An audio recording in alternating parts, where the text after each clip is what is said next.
They will never, spot. Okay, hold on. We're, We're not on Trump. yeah. We jumped.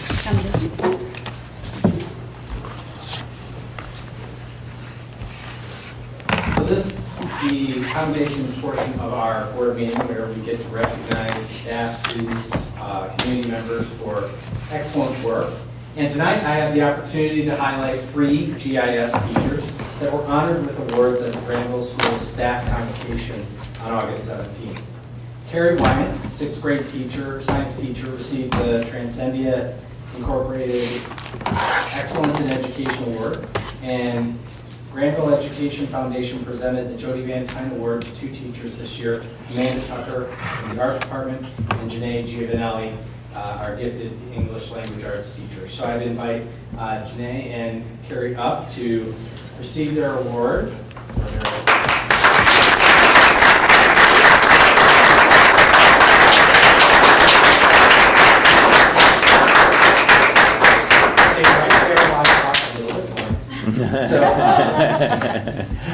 So the Jody Van Tyne Award was established to recognize the distinguished and significant educational contributions made by educators in Granville schools. This award is given annually by the GEF to commemorate the high ideals that characterize the life and career of the late Jody Van Tyne, who was a 2nd grade teacher at Granville Elementary School.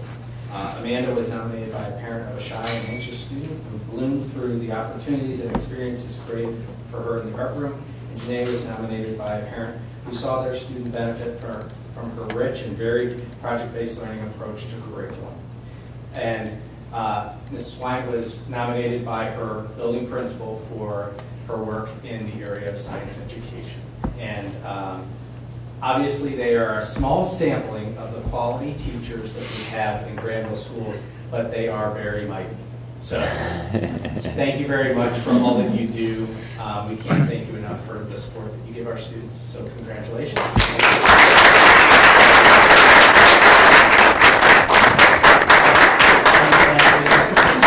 How many pictures am I in?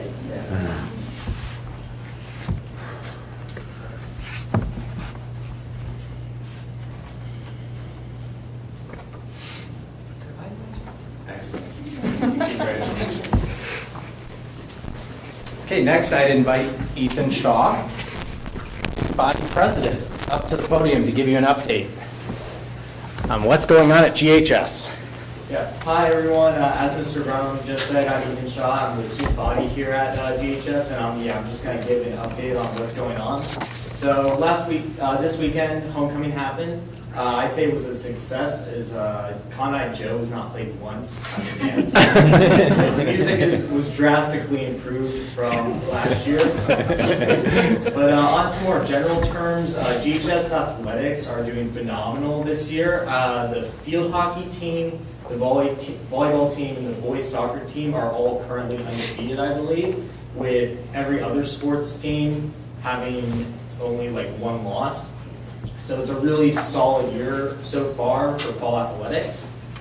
The fall play is going to be John Lennon and Me. It is about a girl that has cystic fibrosis and how she meets a friend in the hospital. Academics-wise, the Chromebooks have been a big thing this year. At the start, there were some kinks, but I think finally the hardware has been ironed out. Some of the few concerns that students have had with the Chromebooks and what I've noticed is that I believe the internet infrastructure has not been updated as well with the Chromebooks. There seems to be a lot of internet crashing at the start of periods, like the first 5 minutes, due to the sheer influx of users getting onto the internet. As well as the printer situation. Currently, there's only 1 printer that we can print to, whereas last year we could print to the study hall printer or the West Wing printer. So it's a bit more of an inconvenience. I haven't had any issues or haven't heard any issues with like jamming or anything, but it is a bit of an inconvenience compared to last year. And another complaint I've heard from students at the start of the year, personally, my student fees went up a lot. And it's not that I believe it's due to a lot of my AP classes purchasing 5 Steps to 5 books. And it's not that students have an issue with paying them, it's just that when we see that large increase, we just kind of want to know where the money's being spent. So if there's any way to increase transparency with student fees for next year, I think the students would really appreciate that. Okay. Great. That's the general stuff that's going on this fall. Thank you. That's fantastic. Thank you. Thank you. And just for the record, we have plenty of bandwidth. The issue is actually coming from our network pipe from LACA. So Glenn has been working on it. We updated the infrastructure, but it is something that is really happening. We're continuing to work with LACA to figure out how that is occurring because the bandwidth is there. It's just having these intermittent issues. So pretty perceptive, but we're working on it. Yeah, thanks for the update. Yeah. Great. Okay.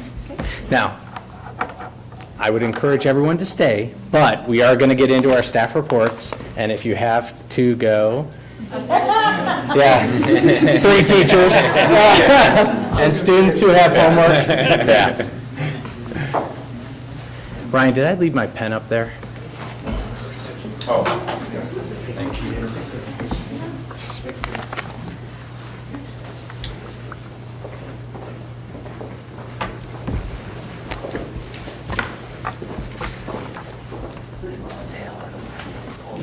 Yeah. So I would, as Ryan's getting queued up, we are going to do a report to the board related to the release of the local report card that the state of Ohio releases related to academic performance. I would just highlight the fact that we tend to share this information only as an FYI. It's not necessarily something that is overtly driving everything that we do. I think we have a continuous improvement planning process that is even more rigorous than this data that drives the instructional changes and practices that we have been monitoring for quite some time now, over 7 years. So with that, putting it in context, Mr. Burnett. thank you, Mr. Brown, and if you have any questions while we're going this, please interrupt because there's a lot of information here. Some of it I will gloss over, some will go into a little more detail as we go through it. So, any questions? Just fire them away. The first thing is the report card this year is a little different than last year. Math and ELA is still the same, grades 3 through geometry and 3 through sophomore English for the ELA piece. Science is the same, grades 5, 8 in biology. Social studies is the same, grades 4, 6, U.S. history and government. However, after this year, we will no longer see the 4th and 6th grade social studies test. So this year's 4th graders and 6th graders will not take a social studies test. That's one of the reductions that the state made. There is rumblings that there may be other reductions in the future, but that's all we have right now. We know we're not giving those tests this year. The main difference is right here, the OGT has been retired. It was a long, beautiful reign at the top of the graduation hierarchy in the state of Ohio, and I do not miss it one bit. But it's no longer there. Now, students can still take the OGT, I think, until 2022. We don't have any more students taking the OGT, so we are officially done with that test. We do have a normal release time this year. We're back to that fall time frame, and there are 6 components that we're going to go through this evening that are listed right there. Next year, we'll actually get 1 overall grade from this. This year, we just got the 6 components grades. You can kind of tell what our grade would be based on those, but we will get 1 overall ranking next year for the district. So our report card this year looks like this, and there's obviously 4 A's, 1 B, and 1 not rated. We'll talk about that not rated later. It's not punitive in any way, shape, or form. It's just based on an N size in one particular grade level. So that's nothing to be concerned with. It's just an NR. A lot of schools in the state have NR, especially schools that are similar to us. When I look at this grade card, this is the most positive grade card that we've had since it's changed its format in the last 3 years. We can talk about, is that a good thing? What does that mean? In both directions as we go through this. What it does is it validates that our students on this one assessment, on these 1 days that they take them, are performing at very high levels. It's an external validation of what we're doing. However, it's not the end-all be-all either. There are lots of other measures like our quality profile measures that we take with just as much, we look at with just as much information and data changing our programs as we go through the course of the year. So the first component we're going to look at is this achievement component. And I want you to keep in mind as we explain these, that these are supposed to be really easy to understand and build. So you should have no problem following along with me on this. First thing is there are two parts to the achievement component. One is how many indicators you meet. And the indicators are all the tests that are given in all of these areas. So if you actually counted all these tests, we don't have an indicator for physical science. We only had one student take the physical science test, so that doesn't count for us in that particular area. There are 23 different tests that our students took, plus this gifted indicator down here. And however many indicators you meet, what percentage of that gets put into this little chart over here, and you get an A, B, C, D, or F for this portion. So this is 25% of the overall achievement indicator. We met 23 out of 24 indicators. We did meet the gifted indicator, and that gives us a 95.8%, which is how we get this A right here for that sub-portion of the achievement. Now, the one area, you always, when you have one outlier, your eyes go to, well, what's this not met right here? What's going on? Look at the end size of the students that we have taking this test. 7th grade mathematics, we only have 87 students that take that test. We skip almost 60% of our students from 6th grade math to 8th grade math. It's part of a natural acceleration that we have built in to our grades 4, 5, and 6, and then to pre-algebra, which is 8th grade math curriculum. So, we are taking off almost 100, this year, the past year was almost 110 students that skipped 7th grade math. That's going to affect your indicator percentage, and they were still at 73.6%. So we're not going to go, we're not going to put extra students back in 7th grade math just so we can meet that indicator. That's not the purpose of this. We know that's going to be a challenge area for us. They met it last year, they didn't meet it this year. We'll look at data and see if there's any gaps potentially in curriculum, and that's the extent of that conversation. The gifted indicator is actually met by 3 different other indicators. So it's one indicator on here, but it actually has 3 pieces to it. Ryan, before you go into that, I think we want to reference the fact that our students that we did accelerate into 8th grade mathematics also scored extremely well, because 97% passed that assessment, which is, obviously an indication that they're appropriately placed in that content. Yeah, that score of 97% in 8th grade is second best in the state. Yeah. Beat by one school at 100%. So we have a goal now, I guess. So the gifted indicator right here is the 3 portions of this. Your gifted students have to score 118 on the performance index, which we'll talk about performance index here. You have to get so many input points in how you identify and serve gifted students. And then you also have to meet progress. Your gifted students have to grow appropriately. We met all 3 of those areas. There were only 12 districts in the state that did meet all 3 of those areas. So that's why we met that indicator. So 23 out of 24, we get 95.8%. Remember that number because that'll be important here in a second. Our performance index is just how the students actually perform on the test. So you have students that are untested, that decide not to take tests for whatever reason. Sometimes that's medical. Students are unable to take tests, and they count against us sometimes. Sometimes we get waivers for students, but very often they actually count against us. If you remember a couple years ago, that number was in the hundreds. So it's not a huge impact, but it is an impact. All the way down to Advanced Plus. Now, the state considers the Advanced to be the highest you can score. So this scale is out of 120 points. For every advanced test a student takes, you get a weight of 1.2, well, times 100, it gives you 120 points. But if you accelerate a student to another grade level and they score advanced, you actually get up to a 1.3. So the gifted indicator, to meet that, you actually had to get a PI score for just your gifted students of 117. We scored over a 118 in that particular area. So very proud of that. It's a very high score. It's a very high benchmark for your gifted students to reach. So you get different amounts of points for how students score. Advanced Plus is 1.3 all the way down to 0.3 for limited and 0 for untested. And multiply that by the percentage of students that scored in each of those areas, and you get this performance index. Last year we were 104.4. This year we're 106.1. That 106.1 is divided by that perfect score of 120, and we got an 88.4%. So that is a B for this particular area. Now this portion of it is 75% of the indicator. Now just those 2 things by themselves I think are relatively okay to understand, but then we get to this page. And now what you have to do is take those percentages, and you're given points on a 5-point scale with the indicators met multiplied by 25% and the performance index multiplied by 75%. So if you remember from that indicators met, we were 95.8.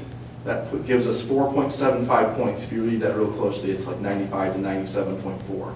So that gives us 4.75 times 25%, and that gives us 1.288 points, I believe. Yes. All right, and then our performance indicators, our performance index, weighted index is 88 point whatever percent that was. That gives us 4 points here, and 4 times 75 is 3. Then you add these two together, and if it's above 4.125, you now get your A. See, I told you it was easy. But that's how we got an A this year. What we did better last year, because we got a B in this indicator last year, what we did better this year was our performance index was higher. So we got a few more points here. Instead of getting 3.75, we got 4 here, and that 4 was enough to push us over to get an A. Only 13 districts in the state got an A in achievement. And that's due to the performance of our students and the work of our teachers. A few other things I pulled out, some of these I already mentioned. 106.1, I said, was top 13 in the state, top 2%. Our students with disabilities, their performance index was in the top 25 in the state, as was our gifted students' performance index. So all of our students did really well in terms of performance compared to other students in the state on this test. And then 13 of the 23 subjects tested were in the top 40 in the state. That's out of over 600 districts in the state of Ohio. Any questions on that? That's probably one of the more trickier ones to understand as we go through it. Okay, K-3 literacy is really just a measure of taking students who the state considers to be off track, and that's based on a diagnostic we give in the fall with MAP testing, to on track the next year. If you have less than 5% of your kindergarten students off track, then you get a not rated for this particular subject area. And that's why we got a not rated for the K-3 literacy component, because this past school year, 2016-17, I believe we only had 3 or 4 kindergarten students who were off track. That's well below 5% of the kindergarten population. So we get an NR for this. But basically what this measures is how many students are off track at the start of the previous school year, so in this case it would be 15-16, and then how many are on track. Of those 10 were on track in 16-17. And those totals are valued up. But since we were less than 5% in kindergarten, we get an NR. There's no particular grade for this. The state average for this particular indicator is the lowest end of the C, which is 23.9%. So our average last year was 23.7.3%. Because our N size was so small, we actually don't get a score. This year I can tell you in one particular grade from 2nd to 3rd grade, through the work of our teachers during the school year, and then we had some summer intervention that we've not offered as widespread as we did this past year. 21 of the 31 students in 2nd grade last year who were off track are now on track at the beginning of 3rd grade. So we're seeing some real dividends from some of that early literacy work we're doing with more students in grades 1 and 2 and 3. So Ryan, with these numbers, that's fantastic to see how much we're improving with those kids that were identified as off track. But I notice as you look from grade to grade, and I'm not sure if this is a progression, like there's kids that become off track that would have been previously on track. Correct. Is that like just a data issue, or is that an identification issue, or is that just an asynchronous development, or what's kind of your sense for that? Because like, I mean, it'd be great if they always came off and stayed off, right, and no others went on. Like, what's your sense of that? There's a couple things too. First of all, MAP testing in kindergarten and 1st grade is read to the students because they're not able to read in kindergarten. Yeah. So it's almost more of an auditory comprehension test. And so you do see a little bit of a jump when students get into 2nd grade when they have to read the test for themselves the first time. Now, we also give a diagnostic at the end of the 1st grade year where the students have to read it themselves. So it's not a surprise to us which students those are going to be. But they're going to get new identifications, especially in this group right here. You have some students, to be very honest with you, Thomas, that they're going to be off track every single year. We're trying to get them to that next level. They're growing, but they may not reach that benchmark that the state wants them to reach as they're going through it. And then as you go through, you also get kids that go off and on, off and on, off and on. And that's really just because you're also dealing with 6, 7, 8, and 9-year-old students taking an online MAP test. that's about as variable as it gets. You know, Yeah. in terms Yeah. of, Yeah. you know, if they had a bad day, you know, maybe it's a click, click, click, click, or, you know, maybe they really focused when they hadn't focused before, and all of a Right. sudden they're scoring off the chart. So you have to kind of take that with a grain of salt, and we never use one test. This is what the state wants us to use to identify this, but we're not going to use just this one test on this one day to Right. serve kids. It's going to be multiple data points that we're going to use, including DRAs, DIBELs, things like that. Great. I think the other piece to this is we have always had watch lists. This metric did not force us to, you know, look at kids who are off track. We just now have to comply with their, Yeah. you know, RIMP plans, or reading improvement plans. But we have always measured students that were Right. off track and Right. kept track of them through a variety of different processes. And Amy's shaking her head yes, so. Yeah, that's my sense, is we've always had processes that are far Right. better than kind of what's required or what's tested for, and I'm really proud of that. Right, it's neat to see that maybe it reflects too. Sure, and so I think the next slide will answer some of your questions as well, because related to this is the third grade reading Yeah. guarantee. And the students have to reach some kind of benchmark during the year, either on state tests or on diagnostics like MAP or Terra Nova. And once again, this year, we had 100% of our kids moved on to fourth grade this year. We've not had to hold back a student from a reading perspective in this district in the 3 years that this has been around. Now, students sometimes take different pathways to get there. They may not pass the state test in terms of what the passing score is, but they might pass a MAP or a Terra Nova. But they're supposed to be concordant with each other, so they're like assessments to give the student just two opportunities when they're 9 years old. And, you know, I would really challenge the legislator to spend the day when students are in the room taking the third grade test in the spring and feel the tension in that room from 9-year-old boys and girls. It's really kind of disheartening, is the word I would use. But they know the seriousness of it, and our kids do a great job, and they jump through that hoop. The main thing is that we're providing that service to those kids. Yeah, great. Okay, graduation rate, this one's pretty straightforward. Did the student get a diploma or not? And they look at the 5-year graduation rate, so this year is the class of 2015, and the 4-year graduation rate from the class of 2016, the class of 2016, this is always a year behind. So you might say, well, you know, we had 7 kids not graduate in 2016. We had almost all 7 of those students were students with disabilities who stayed a 5th year in our district and went through things like Project Search. Or we actually began college with them, but they stayed enrolled in our district. They don't actually graduate. They walk at graduation because they are graduating from our program, but they haven't officially graduated from the state. Those count against you. So, you know, those students, because we're serving them an extra year, is why that is not higher. And you see in the fifth year one, there's a few extra. The 3 students that we can't account for here, they don't always end up in our district. For example, if a student starts with us and spends a year or 2 with us and moves away and doesn't graduate, that actually counts against us in this metric. So lots of things going on there, but our graduation rates are very high. These are very similar to what they've been in the past. The main thing is that 4-year rate. If we choose to serve students a 5th year, you might see that a little lower than you would expect. We're going to do what's best for students.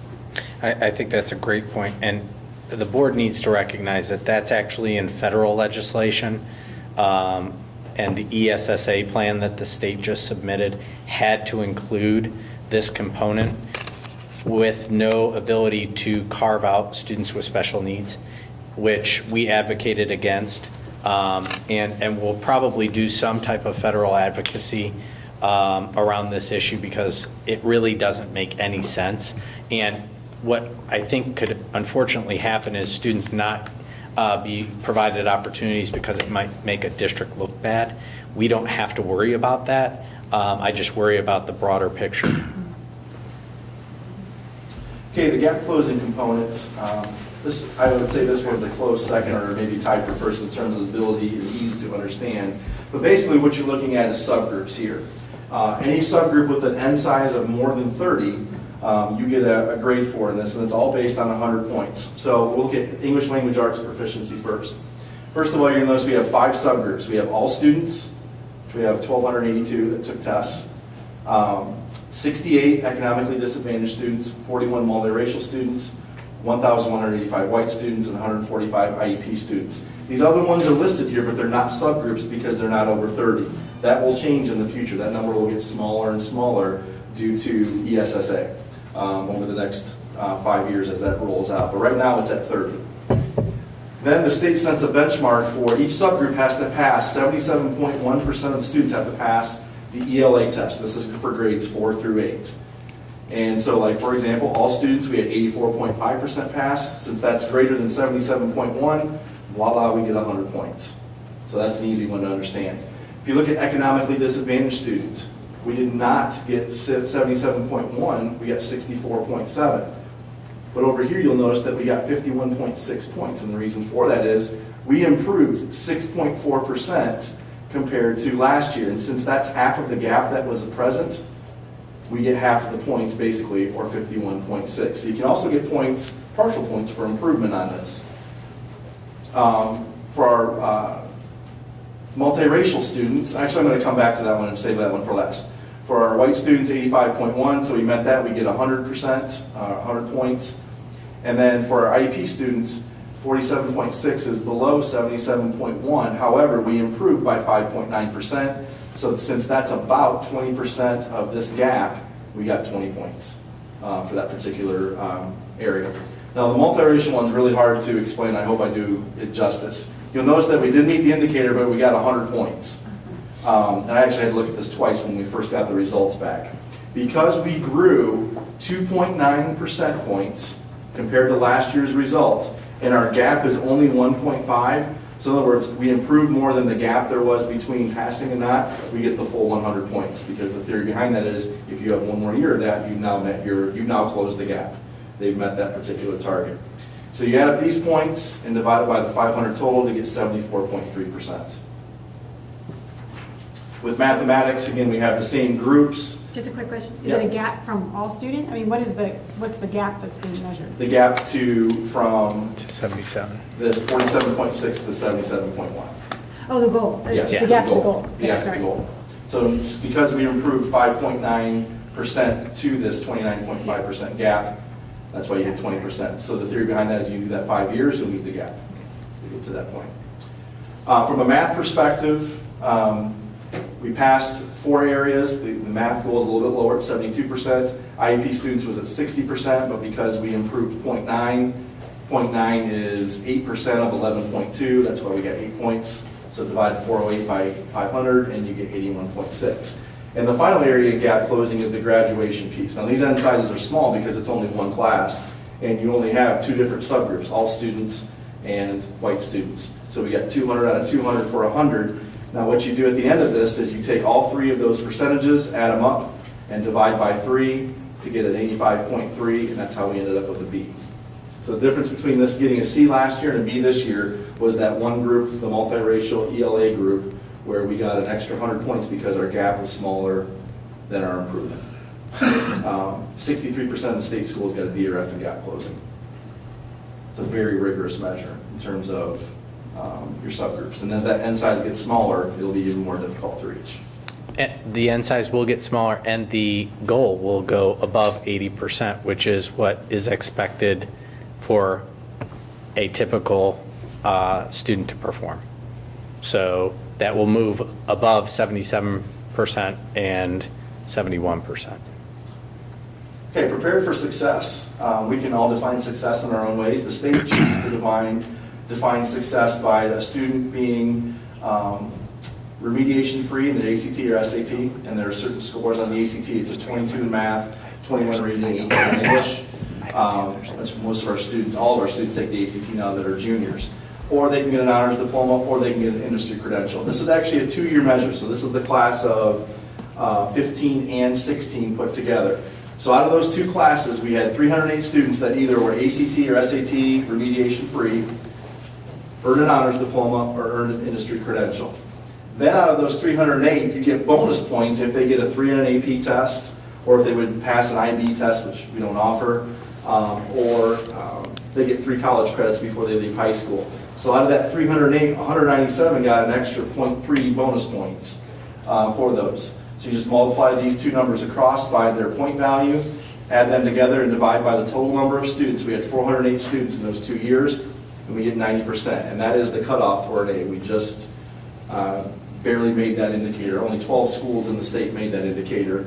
to get an A in prepared for success. That's going to go up next year, so we're going to have to improve in this particular area. A little side note, the class of 2016, the ACT average was a 26, and we just got, are we allowed to say that yet? Oh, great. Class of 2017, I'm sorry, go ahead. the ACT average? I know. Can't say that yet. It's good. Still embargoed. It's still embargoed, sorry. Almost 89% of the class took the ACT. Next year, when we get to the class of 2018, 100% will take it. So we'll get a true idea of the whole particular class.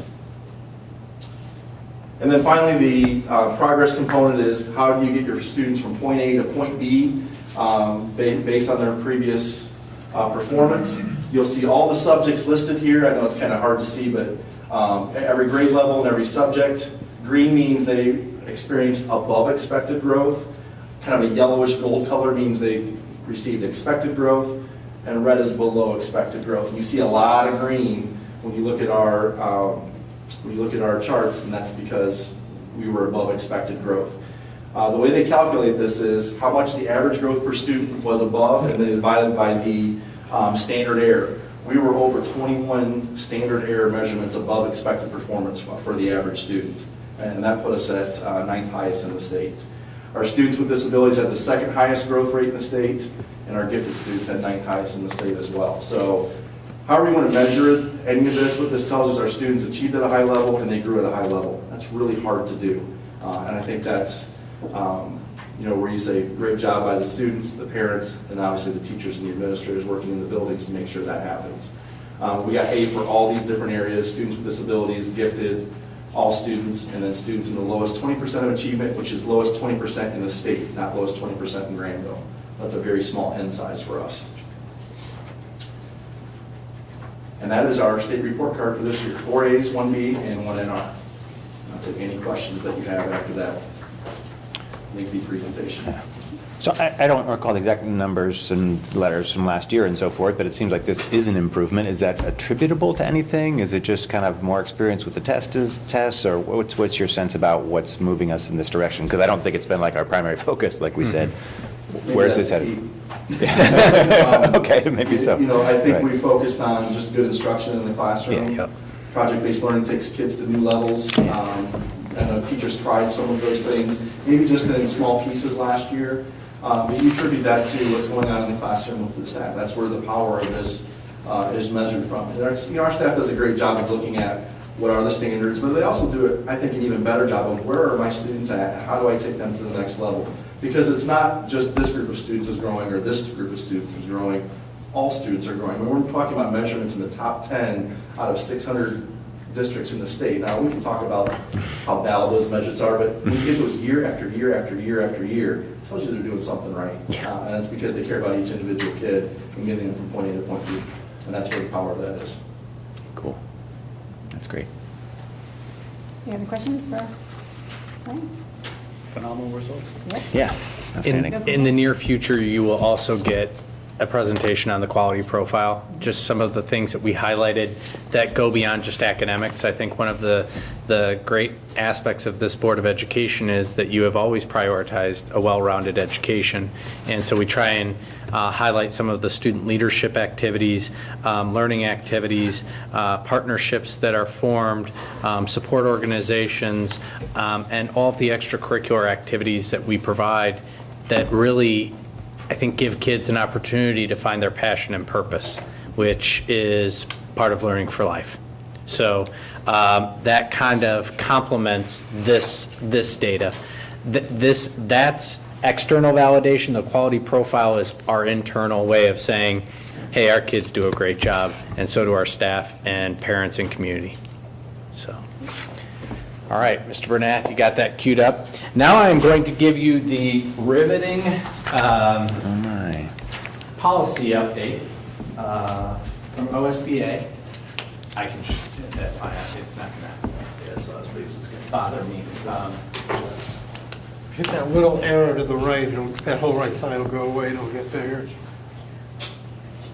There you go.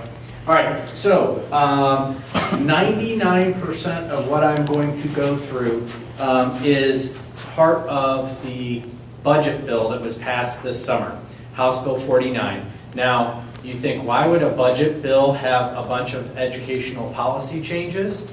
That's a great question, but that's kind of the trend of how we pass education policy in this state. So a couple of the things that I'll highlight: business advisory councils to the board. That's a policy requiring that. We already have that through CTEC. All of the CTEC programs have a business advisory component to them, and we are allowed to join in on those business advisory committees. And also Dale Llewellyn, who is our Lincoln County ESC new superintendent back there, wave Dale. He hosts monthly business advisory council meetings where superintendents can attend as well. So we already have that in place. There are some administration of federal grants, fiscal accounting and reporting procedures, purchasing procedures for levels of how much you want to give Mike and I the ability to spend without board approval, school property disposal, first aid, emergency closings. The first aid and really in Kevin's world, the Lindsay Law, which talked about sudden cardiac arrest and some of the requirements for training of coaches. All of those are a piece of this. The basic curricular program also eliminated the social studies assessments from grades 4th and 6th grade. And College Credit Plus. College Credit Plus was really the one area that was not part of the budget bill in its infancy, but it is a constant revision process because that policy was ill-conceived from the beginning, and they are having to tweak it over and over and over again. One of the things that we advocated for was there to be a means test for textbooks and for other credit. That did not make it into the budget, but there was significant conversation around that. Career advising, really looking at workforce development, interscholastic athletics, again, talking about some of the things that were referenced earlier related to Lindsay's Law. Interrogation and searches was really based off of a court case that was adjudicated, and so we updated that policy related to our search and seizure activities if we were to engage in that with student behavior. So all of these are required. There's some permissive language here and there related to what you want to offer. The policies that you'll approve at the second reading will outline which ones had permissive language, but it's not really a choice. It's pretty common sense for us. So those are the policies. I think the most important piece to this is, a lot of times policies are passed without funding mechanisms to support them. We call them unfunded mandates, and there are several of those within this last budget bill. So, FYI. Thanks for all the great advocating you do for appropriate policy and so forth. That gets really well-spent time. Relative to College Credit Plus, what's our total financial liability associated with that unfunded mandate that's been around for a couple of years? Is that remain high or medium? Or? Last year, the tuition piece of it was about $40,000, and the textbooks, I want to say, were $6,000 or $7,000, roughly. Okay. For those people in the audience, College Credit Plus was a new initiative by the General Assembly to allow students to take college coursework, and in their words, free, and I'm putting that in quotes because nothing's free in this world. The local tax base does pay for that college credit. There was no means test, so it doesn't matter if you live in an extremely expensive home in Granville. The state of Ohio requires us to pay for that credit, even if you have the ability to pay on your own. So most of our students, because we have a lot of AP offerings, choose to take AP coursework because it does transfer across state lines. If you take College Credit Plus, that credit is good only in the state of Ohio. So Thanks. hopefully that helps anybody who's unfamiliar with it. The other thing that was listed in there from the curricular program were the graduation requirements for 2017-18 school year. Remember, they had to do some gerrymandering of the pathways because of the new assessments that were catching kids in a catch-22. Any questions? Now you go from a policy update to the financial forecast. So, It's getting better. is it on? Yeah. Okay.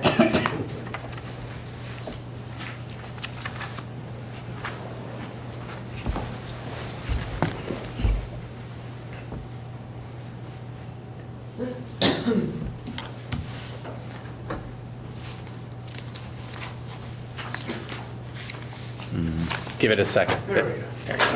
Okay, so this is the October forecast. I have to say, I'm not very disillusioned. I thought all those people at the April presentation were at the board meeting to hear the 5-year forecast. And apparently they don't come back again to hear the October. Oh,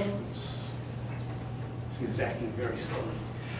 Looking at the October forecast compared to the May forecast, the overall financial position that we are in actually has improved a decent amount since the May forecast. The primary reason for that was the cost of the health insurance change that we've made, where the reductions in premiums were a lot bigger than we had anticipated them being in the forecast. That's a good thing.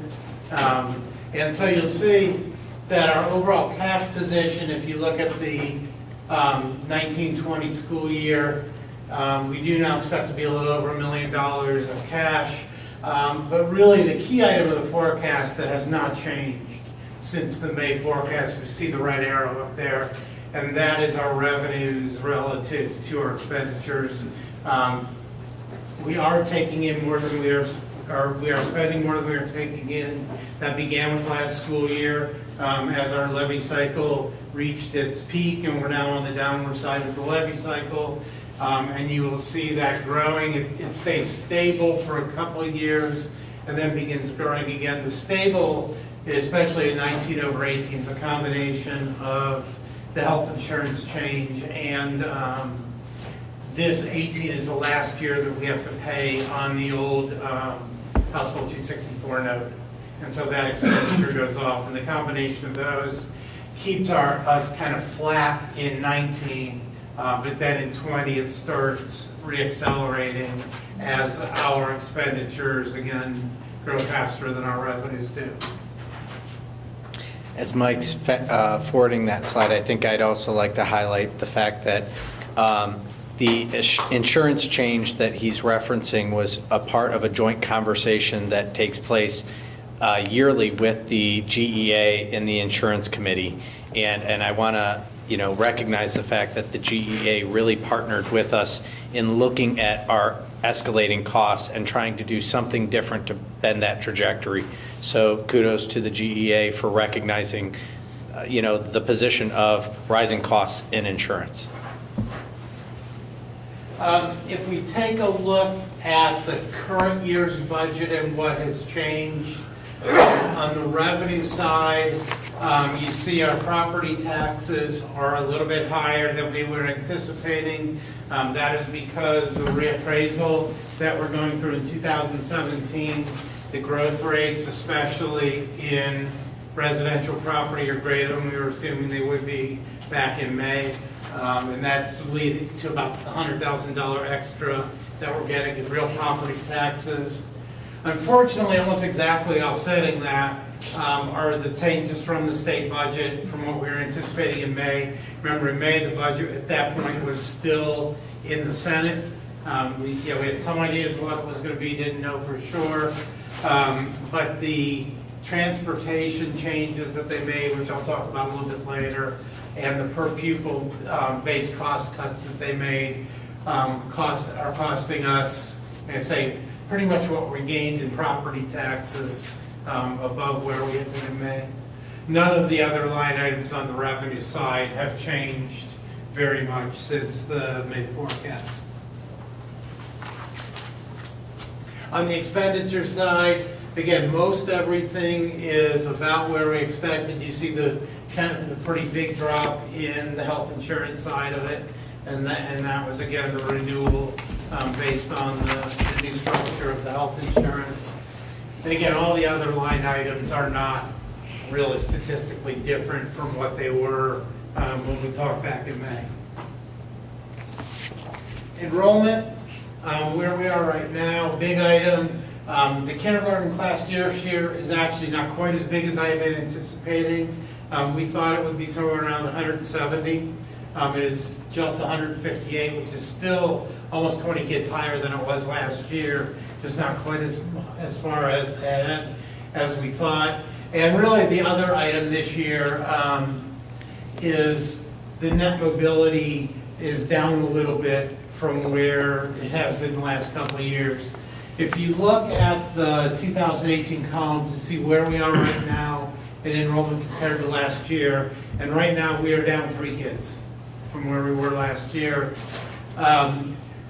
Net mobility, which is essentially the survival rate of kids who were in kindergarten through 11th grade last year, showing back up this year in 1st through 12th grade, along with move-ins and move-outs. Our history was saying that we normally should have gotten about 70 kids through that procedure, net plus. But you see, I've had to manually move out 23 of those 70 based on our actual enrollment. That's what I'm saying, we were a little bit below where we've been the last few years in net mobility. We have an ongoing issue where you look at the size of the kindergarten class coming in relative to the size of the senior class that left the prior year. And you can see we lost 50 kids through that process, where the kindergarten class was 50 kids lower than the senior class last year. So in other words, we've lost 50 kids that way. We've gained 47 kids through net mobility, and that gets us to the -3 kids, which is where we are sitting right now. Generally, what prior years have told us, by the end of the year, end of the school year, we will probably be above last year. We tend to, at the breaks, both winter and spring break, usually we pick up kids during the breaks more than we lose from families moving, and that has been the case, I think, every year since I've been here. So by the end of the year, my guess is we'll probably end up about 5 kids ahead of where we finished last year. So again, a pretty stable environment. If you look at the forecast going forward, is a net very slow growth over the period in students, with about half the years going down and half the years going up. But the up years are a little bit bigger than the down years are going down. So by the end of the 5-year forecast period, and right now we're expecting to be about 40 kids ahead of where we are right now in total. Questions about enrollment? Good job slightly over forecasting kindergarten enrollment. I think maybe the first time you've overestimated enrollment. It seems like they always surprise us, so we're getting really close. That's good. Yeah, although we never, I mean, it's never that. It's never No, we're always this, close. but, We're always you know, close. other one, they all show up in the same grade. Yeah, exactly. You can never tell like what they happens have there. a couple times. Yeah. I think it will be interesting to see what we see in first grade, because we always anticipate about Right. 20 additional, or roughly 20 additional students that come into first grade. It'll be interesting to see what happens with that kindergarten group next year in first grade. Yeah, maybe they're just, I don't know, everyone else. Revenue overview.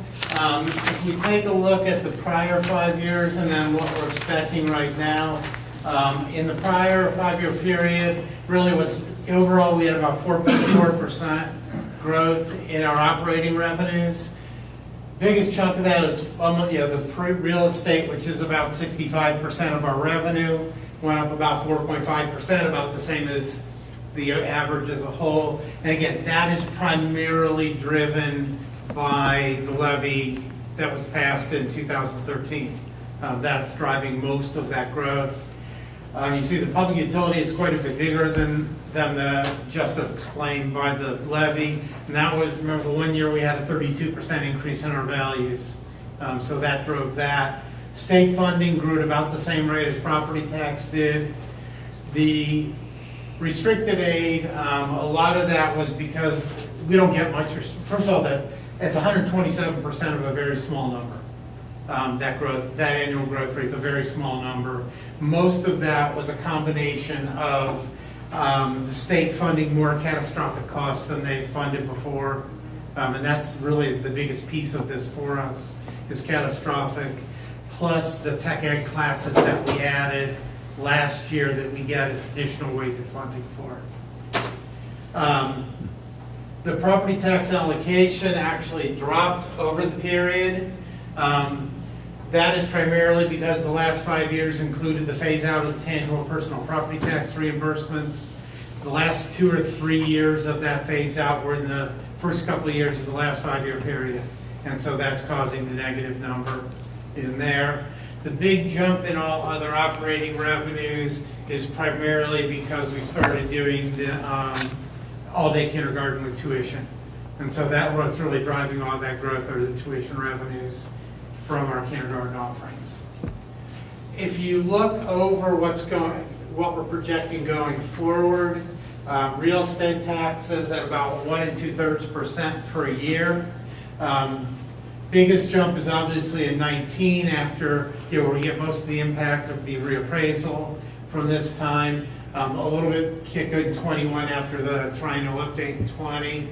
But even with the reappraisal, which you'll see in a minute, was a little over 15% on residential, that only adds between 1 3/4 and 2% onto our actual revenue take. The public utility property tax is expected to be about 3.5% per year, based on historic growth. State funding is we're expecting an average increase of about 1/3% per year in state funding, as opposed to the 4.6 we got over the last 5 years. And literally all of that growth, even more than all of that growth, comes this year.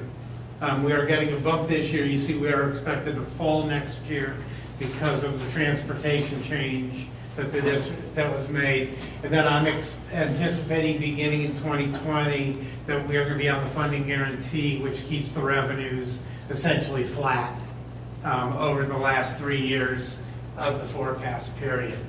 The restricted aid, you see a big drop this year. We had a very large catastrophic cost, really historically, reimbursement in fiscal year 17.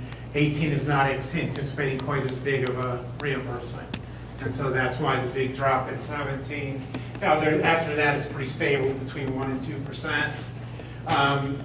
The property tax allocation, you'll see that moving about in line with real property taxes, which is what it should do, since it's tied directly to that. And then you see the kind of yo-yoing of the all other revenue. There's a combination this year. We added a 4th all-day kindergarten class, which is adding tuition, plus we're getting the ramp up of the TIF payments at River Road.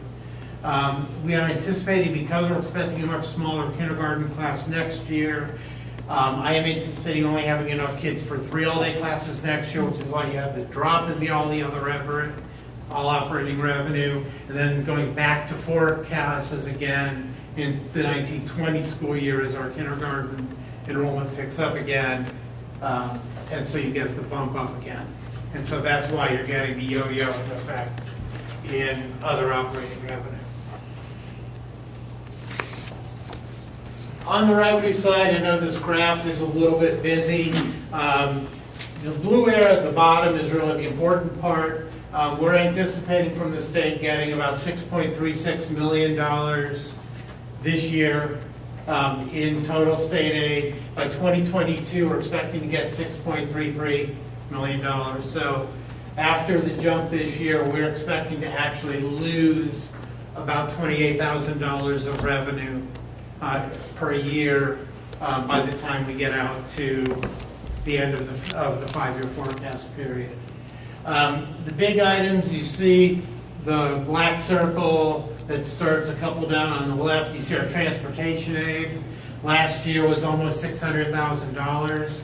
This year, we're anticipating about $460,000, dropping to about $410,000 in 19, and dropping further in 20 and going forward. That's because of the change to the formula. The first 18 and 19, the change to the formula that impacted primarily wealthy districts that reduced our aid.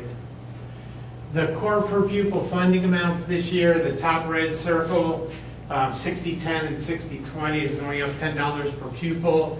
The last few years have been going up $100 per pupil. That is obviously having an impact on us. The state share of core funding, you see we actually went up this year from 31.7 to 33.4. That was primarily a function of us having fairly flat valuations when a lot of the state, especially the agricultural part of the state, was having big increases in their agricultural property. Plus, we've been gaining students, so we've been getting relatively poorer. You see the 33.4 to 29.2 between 19 and 20. That is a direct impact of our 15.7% reappraisal this year on residential property. Since that's 85% of our value and it's going up almost 16%, we are getting a lot wealthier on a per pupil basis because of that, and it gets reflected in our state share index when we get out to 2020 and then again in 2022. We are getting a lot wealthier in the eyes of the state funding formula. That is correct. In the eyes of the state funding formula. Clarification. I'm not feeling richer. And then you see the other black circle to the right there. That is how far I am anticipating we are going to be onto the guarantee in fiscal years 2021 and 22. Really between $600,000 and $800,000 a year that we will be guaranteed funded. What essentially the guaranteed funding means, if you let the formula go, we would in 2020 get about $670,000 less than we got in 2019. The assumption is, based on what the legislature has done every year for the past however many years, that you're usually guaranteed at the prior year funding. So basically, the state will give us $670,000 to keep our funding flat between 2019 and 2020. That is a source of risk to the forecast, is if the state does not do 100% guarantee, I believe we are at risk. Probably not for all of that money, but maybe for some portion of that money. So the core funding per pupil is what the state is saying. That's the overall per pupil funding from the state, but we only get the percentage that is our. That is correct. So right now, at 60-10, the state is paying us 33.4% of 60-10, which is a hair over $2,000. And the other $4,000 is assumed to come from our taxpayers.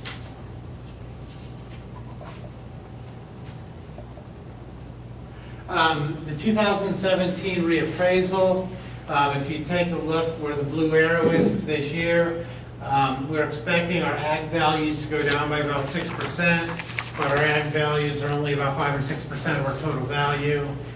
The residential from the reappraisal, we're expecting a 15.7% increase based on data from the county auditor. The Class 2 property, I do not have a final number. That would be business property. First number I got was 13% growth. The second number I got was 2% growth. They said neither of those are correct. You're somewhere in between. So I just picked somewhere in between until we get a final number. So we're using 7. Honestly, if it's 4 or if it's 9, it doesn't make a whole lot of difference to the forecast. Because again, Class 2 property is only about 15% of our total valuation. So it's not going to make a big difference in the forecast, even if I'm off 3 or 4 percentage points there in either direction. Expenditure overview. Again, looking at the prior 5 years, over the 5-year period, our salaries have averaged annual growth of about 1.5% over that period, a little bit lower than inflation. The big impact there, as well as in the benefits, was the 2013 RIF that we did, where we eliminated 19 positions. The long-term impact of that was holding down the salary growth. You see the benefit, in the benefit line for 18 and 19, the very low growth rates. That is the impact of the healthcare changes that were made as part of the collective bargaining agreement. The salaries are expected to grow on about an average rate of 4% over the 5-year forecast period on an annual basis. Keep in mind that is a combination of steps, base increase, and additional employees. This year, where we have almost a 5% increase in our salaries, that includes 40 positions.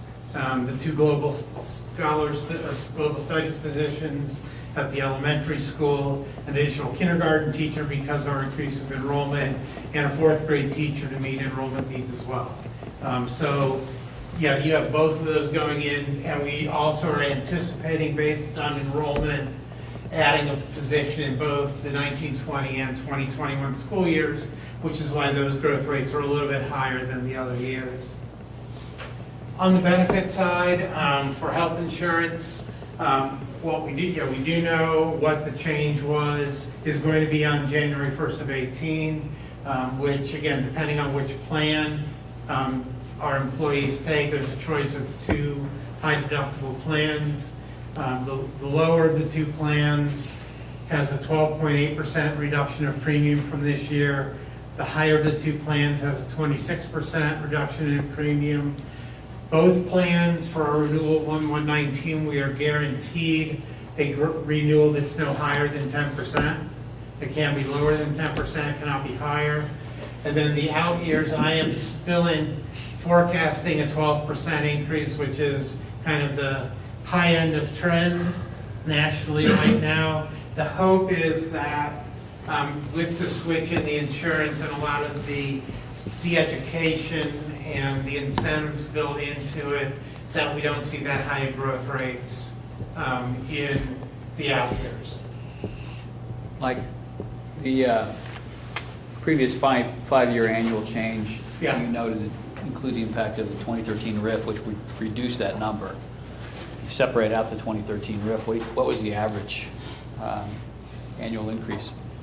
I would have to go back and recalculate, because we also that year, remember, we had 1 year where we had a 0 base and no steps.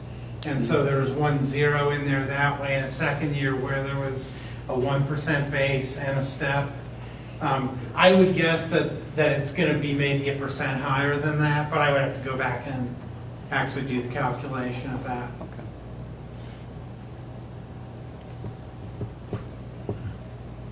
The other items, looking forward, the big jump this year, materials and supplies probably is not going to happen. That's in the budget, because I budget each year assuming that diesel fuel prices are going to go back up so that there's enough money if they do. As of right now, they don't look like they are, so that big jump in materials supply, that big a jump probably will not happen once we get to the end of the year. The capital outlay, that looks like a huge number, but that's like $20,000.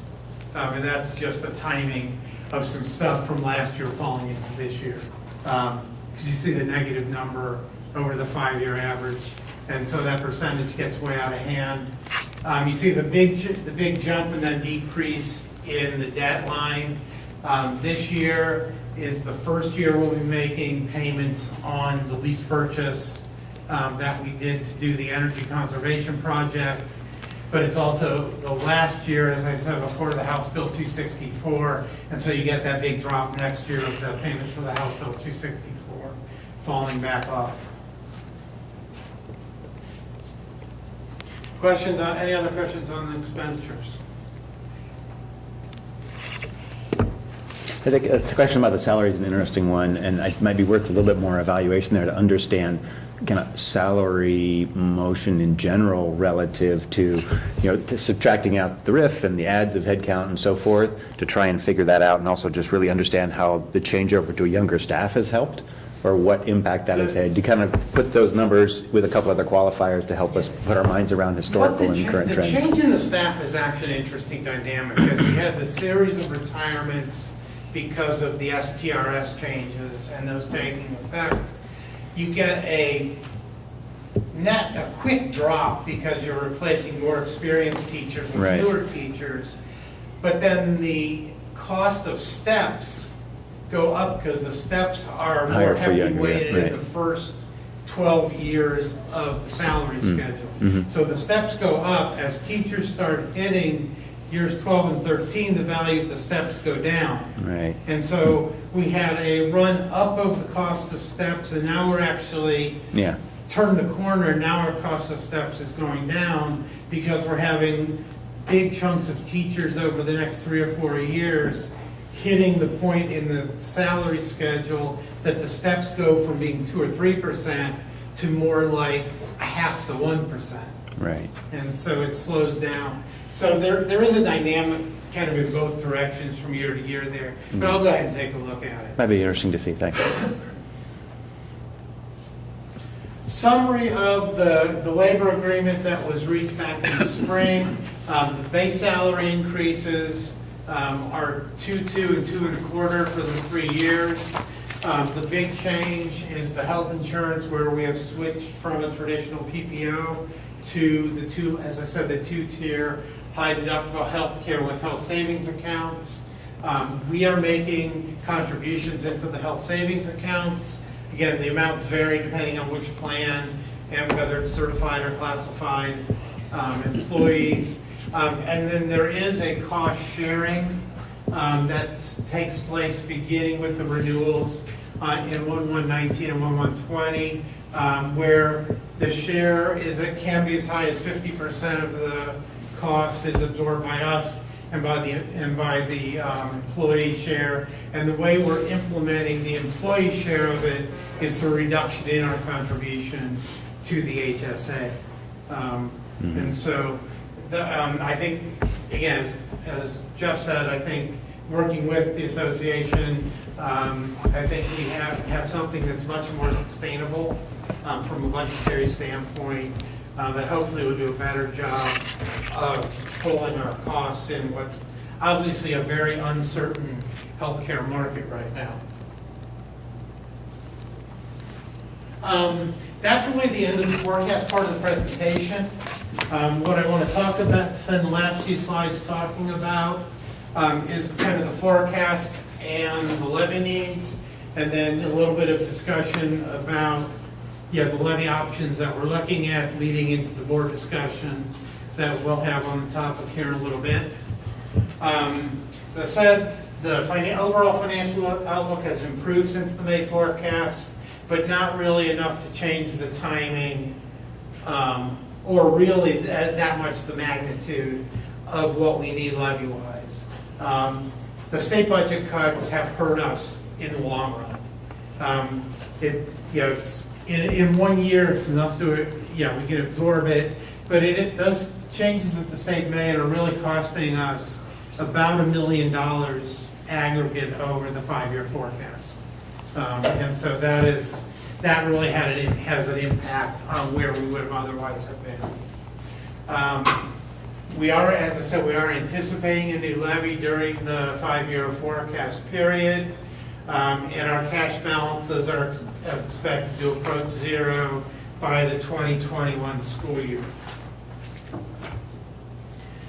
This is a slide, you've seen this about the last 4 presentations that I've done. Just as a reminder, we are expected to be on the ballot next year, and we do still have capital needs that we need to address as well. Our PI levy expires in 2019. We can renew it. I think it would be nice to be able to put together a levy strategy that would not have us renew it, that we can deal with our capital in another way, but that can be renewed. That 1.7 mil levy, it makes up about 70% of our capital expenditures, or capital revenues for capital expenditures. And keep in mind, we are not getting enough revenue right now to meet our capital needs because of our aging infrastructure. The half-mil maintenance levy that was tied to the bonds that were issued back in 1993, that expires in 2019, and that by law cannot be renewed.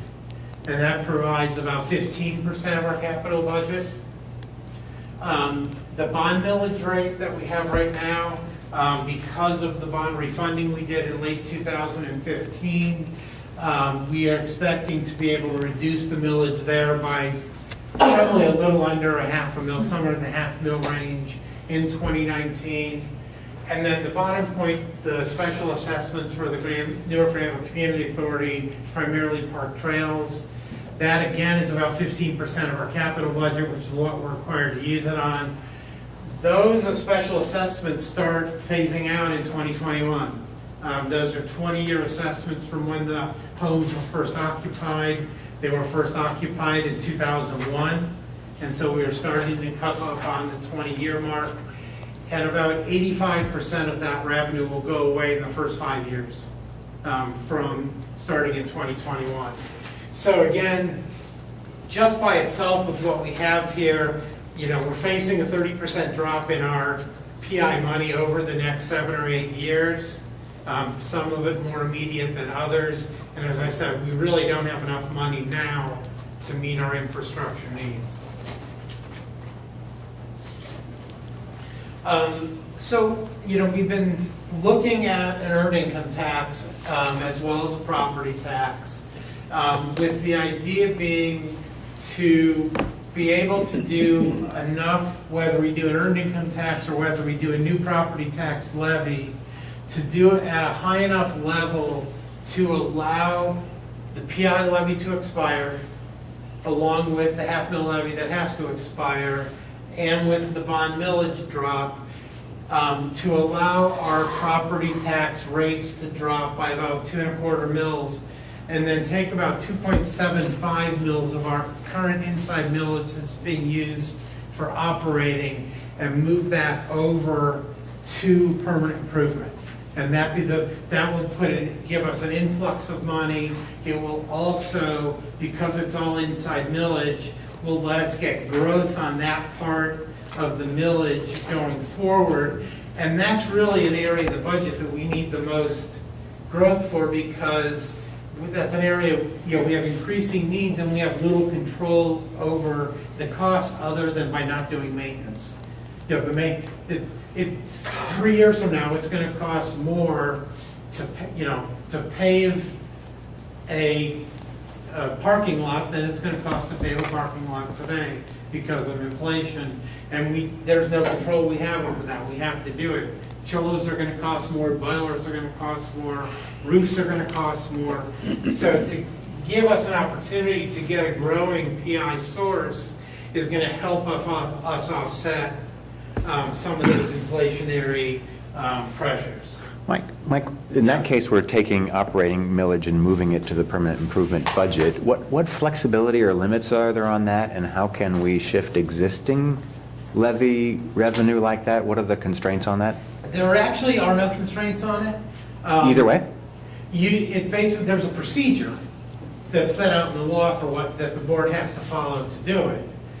We could, if we wanted to, I wouldn't recommend we do it, but we could move all 5.2 inside mills that we have to PI. There's nothing in the law that stops you from doing that. What a lot of districts do with this inside millage swap is if a district's at the 20 mil floor, which we're not quite in the same universe as the 20 mil floor, but districts at the 20 mil floor, what they can do is they can move the inside millage and actually create a tax increase.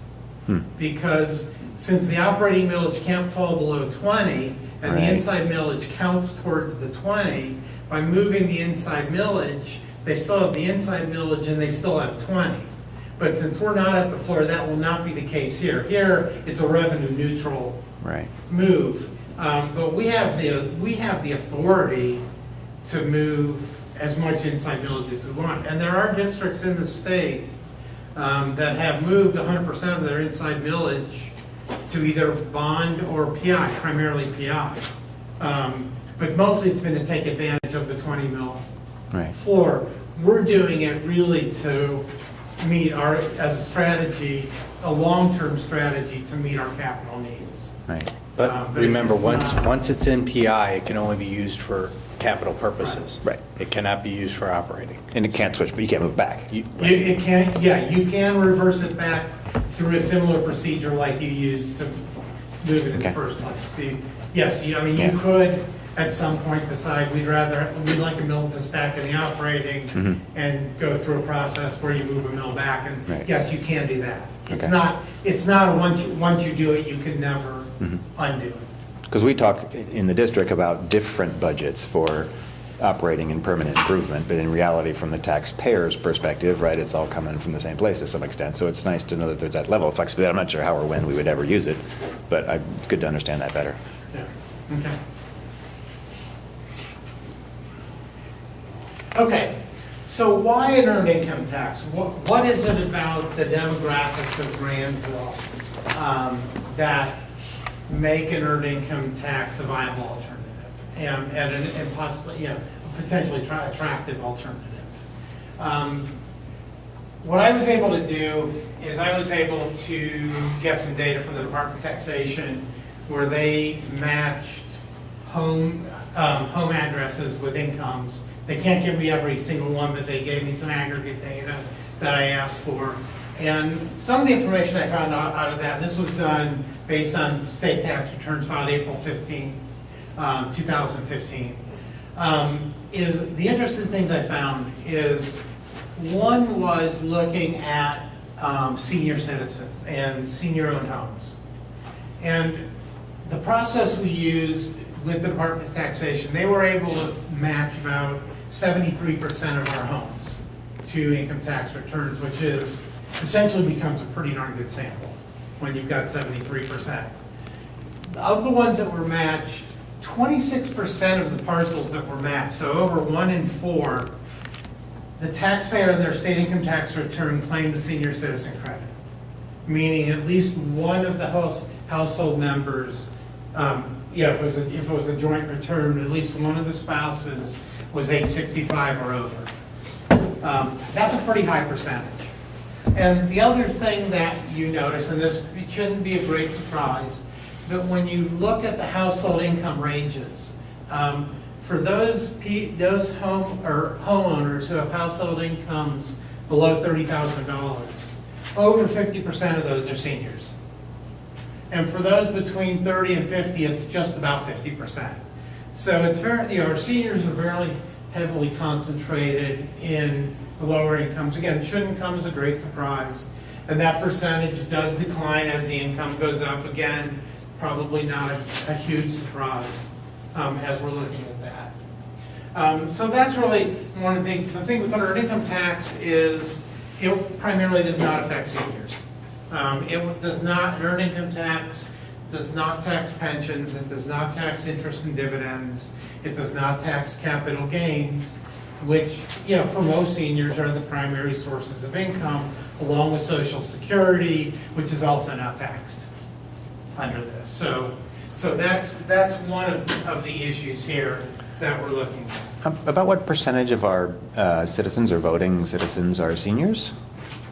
Do you have that kind of number? How many, what percent? Based on this, I would presume it's about a quarter of our citizens are seniors. So that's by parcel, or is that by individual? This is by, well, it's not really by parcel. What I did before I sent the data to the department is, one home may have 3 parcels as part of it.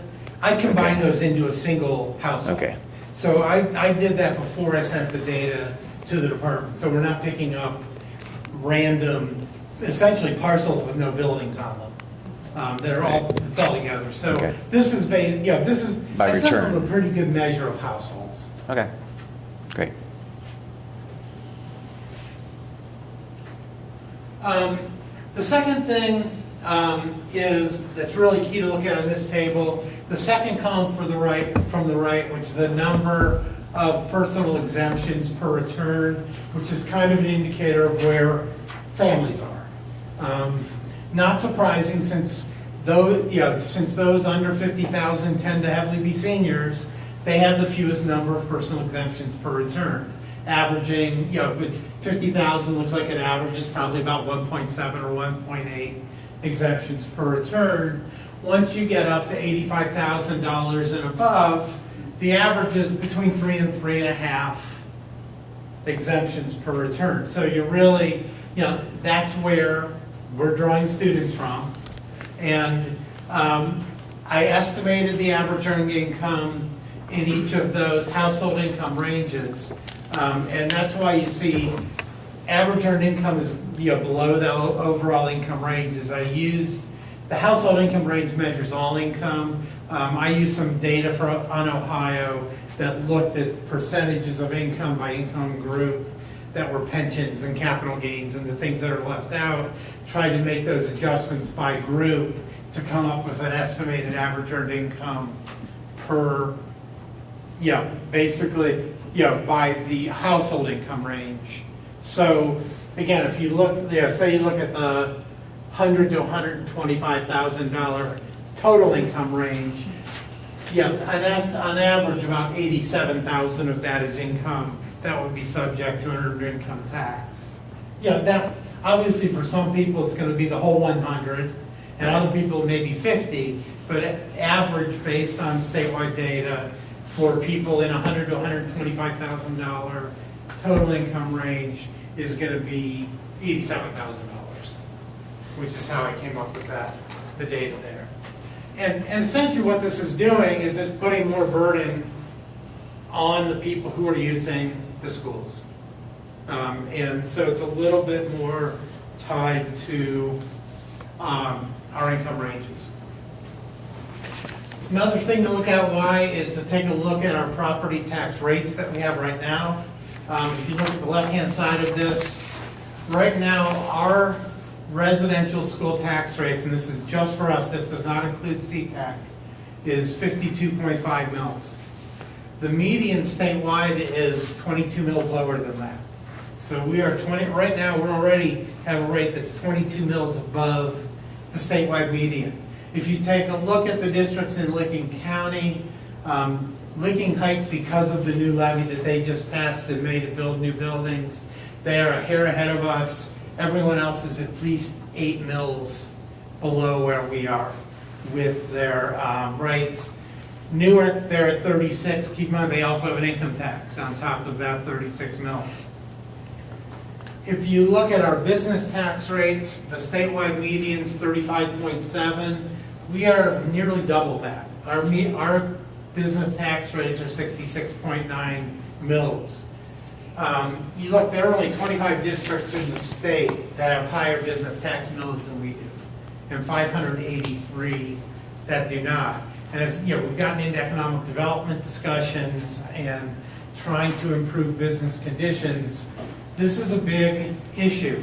And especially when you look at Licking County, we're 15 mils ahead of the next highest district in Licking County in our business tax rates. And so, even putting aside other issues that there are with development, someone looking here, or there might be a site-ready place in Heath or Lakewood, and they're looking at paying a third less taxes by going to Heath or Lakewood. And so, again, a property tax further adding on to this is going to be a problem from an economic development standpoint. And the differentiation in the residential school tax rate is primarily because of state funding match? Or No. is it partially the cost as well? Like, what's the main driver than those numbers What's in the light? really the main driver there is, the way that property tax rates work is over time as valuations go up, the rates are rolled back. What this is primarily a measure of is that our valuations have gone up at a faster rate than the other districts in Licking County.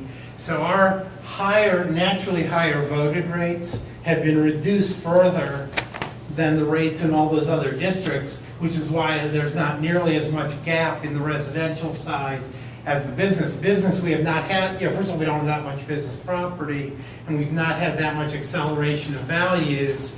And so we, in that case, our naturally higher voted rate has not been impacted as much by growing values. Okay. Does that make sense? Yeah, I think so. I'm trying to think what a different metric that I should have in my head for the left side of the chart to rationalize or understand why our residential rates are so much higher than our surrounding Lit-King see, districts. It looks to me like we spend twice as much as the other districts, and that's not the case, right? But the revenue piece from the state is a big piece of that, That's and a- possibly right, the way the that's a big- millage calculates yeah. relative to You look property at, value. yeah, the ones towards about North Fork and Licking Valley, first of all, they have income taxes. And second, they're getting a lot more higher percentage of revenue from the state than we are. Right. Because they're not nearly as wealthy as we are. And so they don't have to rely Right. on our local taxpayers as much as we do. Yep. As a residential taxpayer, it's an indication that you're getting value for your home.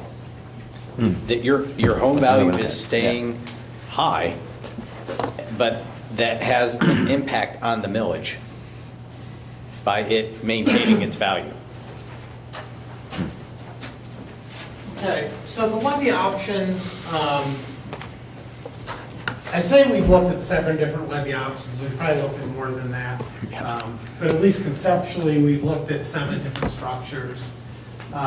Again, a big goal, and we've talked about this for 2 years now, is to do something to address both our long-term needs on both the operating and the capital side with one strategy, rather than having to piecemeal together a levy strategy.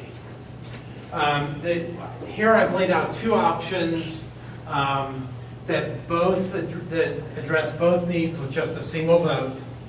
So we would not have to worry about a vote renewing the PI levy. The other options of the 7 or more that we've looked at all are more complicated, either from a structure or from the fact that there would be multiple, we would have to have at least 2 votes, where we'd be voting both for new money and to renew the PI levy. Both of these options are expected to carry the district beyond the current 5-year forecast period. So the 2 options we're primarily looking at right now is either a 1.25% earned income tax or a 9.25 mil property tax. In either case, the district would first receive money in 2019, but then in 2019, we'd allow the PI levy to expire. We have the other levy expiring, the maintenance levy, and then the reduction of our bond millage. And so there would be, under either of these scenarios, the following year, there would be about a 2.25 mil reduction in property taxes for the following payment year. So it would follow by 1 year. And then we would move inside millage from operating to PI, again, as we talked about, to create a more permanent fund. Mike, so basically, in the 9.25, the total impact would be a 7 mil. It would be new, 7 mil right? over 2 years. yes. Over 2 years. Basically, it would be 9.25 for 1 year. Right. And then it would be 7 mils each year thereafter. And both scenarios impact all Class 1 and Class 2? Correct. So it would be a reduction for residential and business class? Business. Correct. Okay. For both scenarios, earned income tax and, For that is correct. The Property tax. reduction would be, the reduction the second year would be the same under either proposal. okay. That's going to be, again, it's roughly 2.25 mils. Until we have the exact rates this year from the reappraisal, we can't quite calculate exactly what it is, but I've kind of estimated what the rates are going to be for each of those levies after the reappraisal this year. Looking at the top part of this is the same thing we saw on the first slide. This is the current 5-year forecast. And the number that we are really trying to address through our strategy is that negative 3.756 million. That is our spending in excess of revenue in fiscal year '22.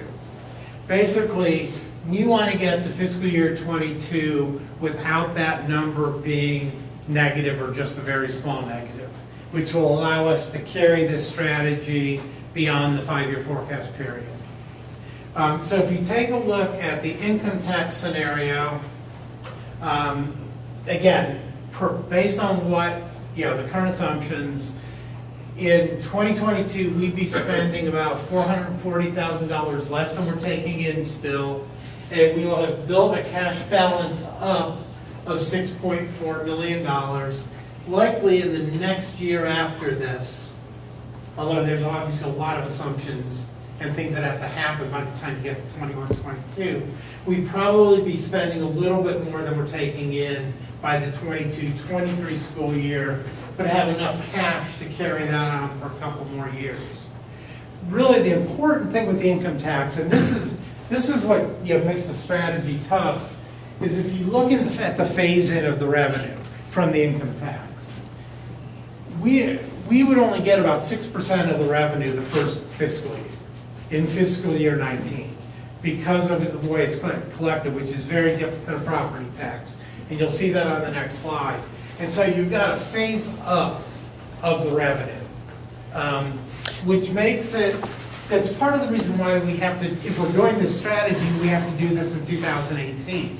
In 2018 and 19, and even in 20, we have enough cash cushion to be able to absorb the ramping up of the income tax funds. Once you get past 2018, think about it, this whole thing gets pushed out a year.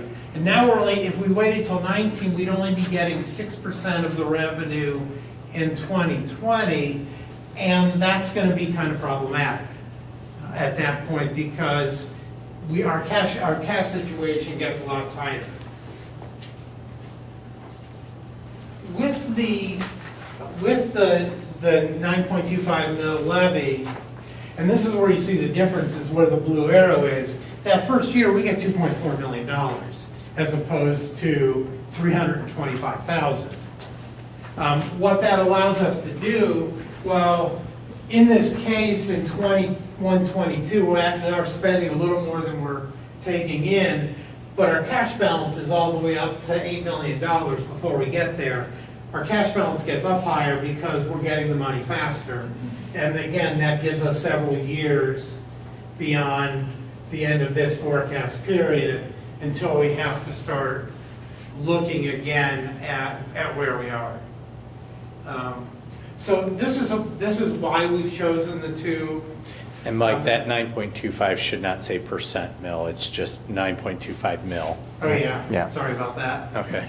No, I wanted to make sure people saw that. And I would even propose it should say 9.25 minus 2.25 or 7 net or some Right. rollback Right. comment Yeah. in there to make sure that's clear. Right. And the 2.25, but the thing is, the 2.25 is outside of none of it's Right. operating. Right. And the inside millage swap that's built into this is built into both scenarios. Right.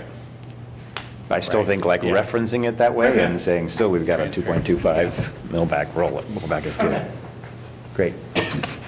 So, just some final thoughts before we wrap up here, and either take questions or at least leading into the discussion, we'll have them a little bit. I believe that if we're going to go the earned income tax route, really 2018 is our only opportunity. If we don't do something by the November 2018 election, I think 2019 is too late. Is the phasing of the money comes too late. We also have the problem of we can't start moving any of the inside millage over, and that's going to cause us a problem in our capital budget as well as the operating. So I think it's really a one-time, we either do it or we don't. Yeah, if we're going to do it, I think it's a one-time opportunity in 2018. Otherwise, I think the opportunity is likely gone. We could delay, if we went the property tax route, could we delay it to 2019? Yes. I mean, our cash allows us to delay it, so it coincides with the other increase. but it considerably shortens the length of time the new levy will last. Because, first of all, we need to start moving money for capital before we're getting the new money. Plus, we're not going to have it, we'll have one less year to build up balance. So, yes, we can do it, but then you're really talking about not, maybe getting to the end of the 5-year forecast period, and that's about it. Any other option is probably going to require a vote for new money and a vote to renew the expiring PI levy, or it's going to be a kind of complicated issue. I mean, there are ways around it, but it makes the issue a lot more complicated where you're doing it with one vote. I think the bottom line is the state is going to continue to view us as being a wealthy school district. And their philosophy, their current funding formula basically is if you have capacity to pay more, we are going to force you to. And the only mechanism we have in order to get more money is to go back to the ballot and get money through our local tax base, which is why we've been having conversations for 5 years now. Right after that last levy passed, we started talking about economic sustainability in this community because our Class 1 versus Class 2, our Class 1 residential versus our Class 2 business class are significantly different. We are a residential tax base, meaning homeowners bear the majority of the burden of funding the schools. And the state says, and you can pay more. And if you look at that 5-year forecast, the greatest risk that Mike circled on that one form was that's if the guarantee stays in place. And that is not a guarantee. So every member of the General Assembly on both sides of the aisle that I've talked with have said we want to eliminate guarantees. If that were to happen, we have another significant loss of state revenue that would equal what happened in 2012 when we had to reduce $1.5 million out of the budget through a RIF. And at that time, we were slightly overstaffed. We are not overstaffed anymore. So what would happen is more of a cut on programs that I think people value. And so those are the types of things that we want to communicate to the public, make sure that people are informed of the facts so that people can make a decision about the quality of the schools that they want to have their children or their community have available. So I think Mike does a fantastic job of showing you the data that funnels into the 5-year forecast and the levy options, but ultimately it's your decision as far as levy options and the choice that we make and we put in front of the public, and which will then become part of our board discussion later after public comment. We have reached the point in the agenda where we will entertain public comment. If you'd like to address the board, please come to the podium, state your name and address, and speak for 3 to 5 minutes. Would anybody like to address the board? Yes, I will.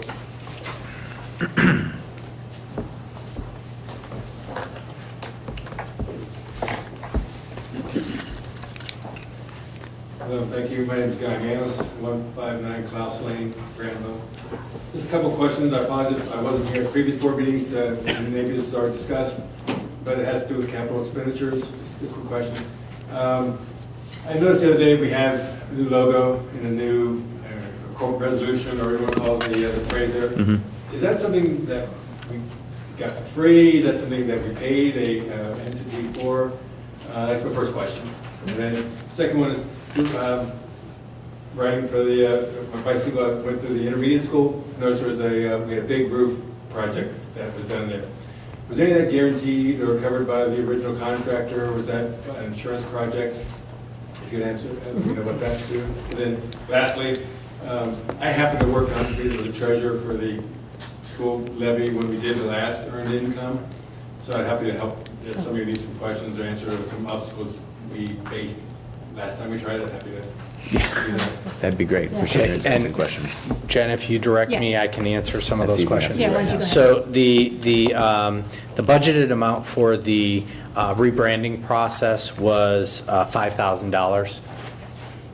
And market trend for that kind of work, it was about a 5 or 12-week process, was significantly more.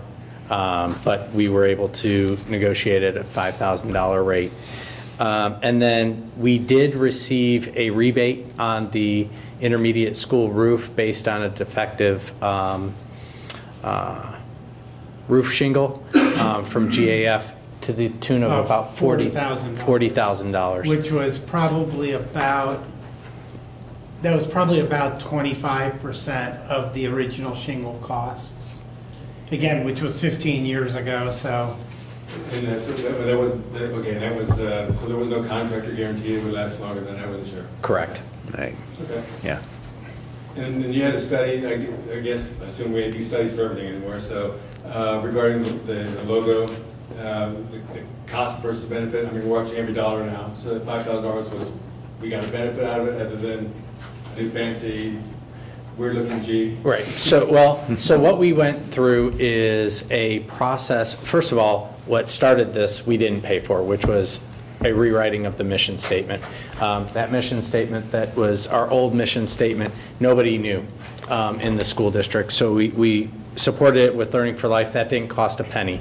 That was done internally. But then we wanted to make sure that we had a logo that would represent that mission of Learning for Life moving forward, and that was what we intended to do with it.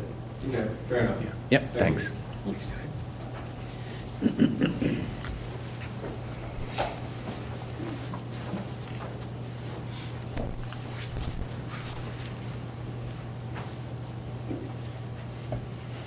Hello, my name is Ben Yaver, and I live at 1777 Burke Street here in Granville. I wanted to ask, or I would have to say after the presentation, I can see where we are going to need funds. I understand that. I would throw out a caution that when you say things like, we're going to have the people pay for it to use it, I feel like the schools are a community thing. The senior people that you referenced, that their income's going to be going down, have you thought about the fact that their home values are probably pretty well going to be paid off, and when they go to sell those homes, or their children most likely go to sell those homes when they are moved out, those home values are going to be significantly higher because we have such a fantastic school system. So those two things correlate. So I would hesitate to say that a reason to pass that tax on to people who have kids in the schools probably isn't a good reason to put forward. But that being said, I do think we have fantastic schools, and I would like to support that. It's just through an earned income tax. I'm not sure that's personally the best way to go about that. Thank you. Thank you.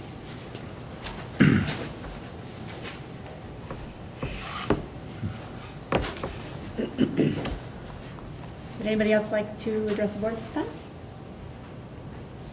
No? All right, we'll move on to board discussion, which is just a continuation of Mike's presentation and the questions we've gotten from the community. So did you want to tee us up, or should we just go into thoughts, or? So this is a levy discussion. I think the intent is to have a series of conversations at the September, October, and November board meeting to talk about the levy options, get community feedback like you just heard from Mr. Yater and Mr. Manos, and start to formulate what you think is in the best interest of the Granville schools long-term. And then obviously that goes to the Board of Elections, and we have to certify and get everything ballot language by January. So that's the teeing up. You've heard the conversation, so just kick it around. I think one thing I'm going to start off with Mr. Yater's comment. That's an issue we've heard before, that it's a community school. I mean, the schools are part of the community, and that, you know, everybody should sort of participate and pay in that. We should be clear that seniors will be continuing to pay. It's just this next increase won't affect them as much as the previous increases have affected them. So I think that's a message that we want to, you know, they're not off the hook, so to speak, but that just the burden will be shifted a little bit more towards those of us who use the district. Is that? Yeah, and I think the other piece to what we heard in 2013 was a significant portion of that senior population were being priced out of their homes, so to speak, on the property tax. And we passed by 41 votes. And different economic times, different economic environment. But again, I think the margin of victory definitely prompted the board to think about ways to generate other revenue through Class 2 business development. And we've had some. But we've not made a significant dent because we can't. As a Board of Education, we're not developers, and we're not the village or the township trustees. So it really relies on other entities to carry the ball on that. But we definitely heard that from taxpayers in the senior bracket in the last round of the elections. The other thing is we hear is people come to Granville to educate their children, and then as soon as their children graduate, they leave. Or their children graduate, they leave and move and sell their homes. So I think this philosophy or this option would say when you're here to educate your children, you may have to pay more. So that was definitely part of the thinking behind this option. And the board had discussed that previously as well. It's been raised numerous times, though, the discussion around the philosophy behind why we want to do this. So, any other? I think it's great that we started the meeting with the commendation. I think for the first time ever, we've had 2 Jody Van Tine Award winners instead of just one, which is like. No, there have been. But to have kind of that kind of recognition of just our individual staff, as well as following up with the state report card, which, you know, by that measure, by really any other, we're kind of tops in Central Ohio and tops in the state, right? I think it's a great place to start the conversation. But you know, it was really important to hear this 5-year forecast and the update, and the fact that we're not going to get any more sympathy from the state, whether they take away transportation dollars or whether they take away a guarantee or whether they take away something else. That's going to be the trend in order to balance the state budget. That's going to continue to happen. You know, so in order to do the right thing for the kids, we need to come up with levy. We're used to the levy cycle. It's been 5 years since our last one, roughly, and that's kind of how long we hope this would last. And actually, it might go a little bit longer, although we need to make decisions and vote on something sooner so it can come in time for us to have the balance that we need to continue to pay the bills. So, you know, relative to the income tax, you know, I'm not opposed, right? But, you know, when I see the numbers like this 1.25 or the 9 1/4 mils, the first thing I did is I put in my numbers, right? Put in my salary and put in my house value to see what would happen. and lo and behold, it's like kind of an income tax is a really bad deal for me, right? Because we've got 2 incomes in the house and we happen to live in an old Granville house, and you know, our property tax reappraisal might fix that, and our house value might almost double, depending on how that all shakes out. But still, it'll be kind of a bad deal for us, but I'm not necessarily opposed to that, because philosophically, I think there still, you know, might be a real reason to think about this from our overall community perspective. But I think we also need to kind of dig into it a little bit and continue to have the conversations and get the feedback of the community members and do some real analysis to figure out, you know, what's going on in the minds of the voters in the ballot box, as well as, you know, in their real budgets of various classes of people in our community, to make sure it's sort of sustainable, because I don't want to put something on the ballot that just gets voted down, right? I don't think that's really helping us out at all, and I think we really need to understand, you know, the feeling of the individuals, the real economic of our community members, right, when we put something out there, so we have a high hope that it's viable. So, after I put my numbers in there, that was one thing, but I also kind of put in like median numbers, and I'm not sure exactly what median numbers are for income and house value, right? But it looked to me like median numbers were even a little more expensive for the income tax option than the property tax option, right? And that could be partly because I think the revenue generated from an income tax at 1.25% is more than the revenue generated from a 9.25 mil, right? Slightly, 10% or something like that. So there's some In some differentiation ways, there. Part of the thing is because of the phase-up of the income tax, it's got to be a little bit higher revenue to get us as far as the property tax that comes in faster. Right. And kind of, again, thinking about it from the taxpayer's perspective, right, the person that's going to be voting on it or not, right, it looks like it's more expensive for that reason, right? And kind of the number ratio I kind of came up with is kind of like a 4-to-1 ratio of your house value to your income roughly as a break even, right? So if you take your income and you multiply it by 4, right, and that's your house value, right? If your house is more or less than that, then that kind of helps you understand if a property tax or an income tax is more or less expensive. And I don't think people are going to only vote based on which one's cheaper, right? I don't think that's the way we make decisions. I think we make our decisions based on utilizing the product and supporting the schools to some extent and so forth. But it's an important one to kind of think about in that metric. I also think that, it's the income tax is kind of like a 10% higher, like maybe a 10-something mil property tax because the fact is just going after a little bit more. But also because it only addresses the residential taxpayers, right? Which is a feature of it that we're trying to go after from, economic sustainability and business support perspective, right? It even feels a little bit more than that, right? Because if you were to generate that kind of revenue for the district, the income tax revenue for the district, but only address that in a property tax, it's like a 11 or 12% millage property tax effective, right? And we'll roll back a couple of that, right, which helps a lot. But the numbers kind of, I think to me, felt when I started cranking them through for my own scenario and like every kind of neighbor in class I could think of, like really expensive, right?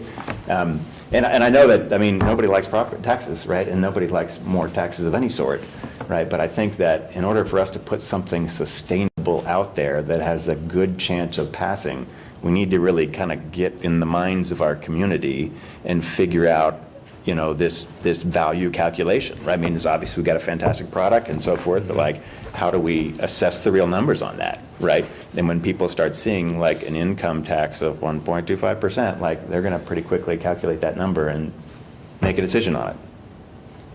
So I just kind of have gone through that. It's fantastic that we have, excellent analysis. I think that's really a benefit for us.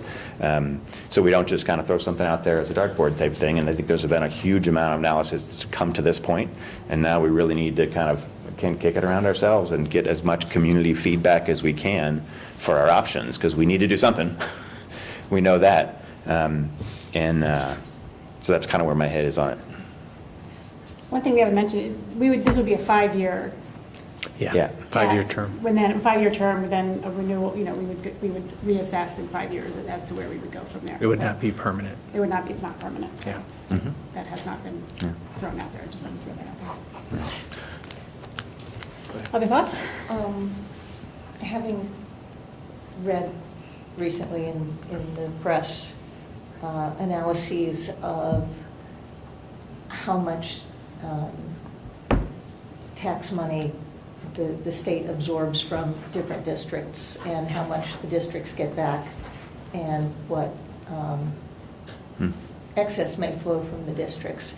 Can you address perhaps how much we send upstream to community schools or, I want to make sure that there's a clear understanding of what else we're paying for that we really don't have any choice in. There's things that are obvious and things that are a little less obvious.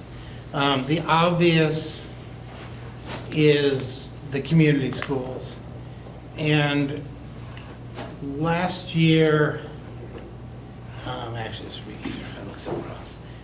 Well, give me 1 second. That's okay.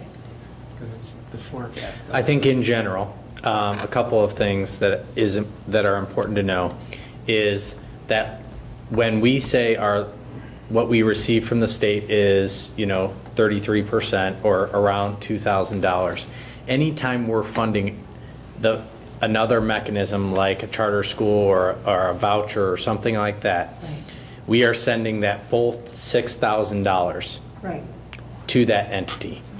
So it's not only just a state share, it's the local share. And I think most people don't understand that.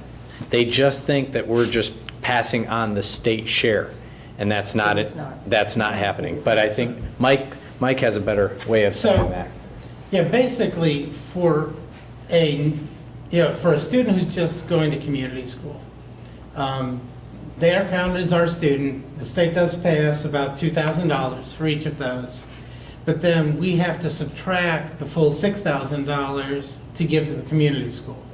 Last year. Define community school. Hmm? Define community school. Well, community school, for us, it's primarily, almost exclusively online schools, whether it's Newark Digital Academy or whether it's Ohio Virtual Academy. Ohio Virtual, ECOT. Track. Last year, we had no one go to ECOT. Yeah, thank goodness. Thankfully. We had Yes. no students go to ECOT from Granville. But the community school cost was $90,000. And we probably got a third, the amount we got for the state would have been about $30,000. That's actually not where our big costs are. For us, a bigger cost are students taking autism and Peterson scholarships.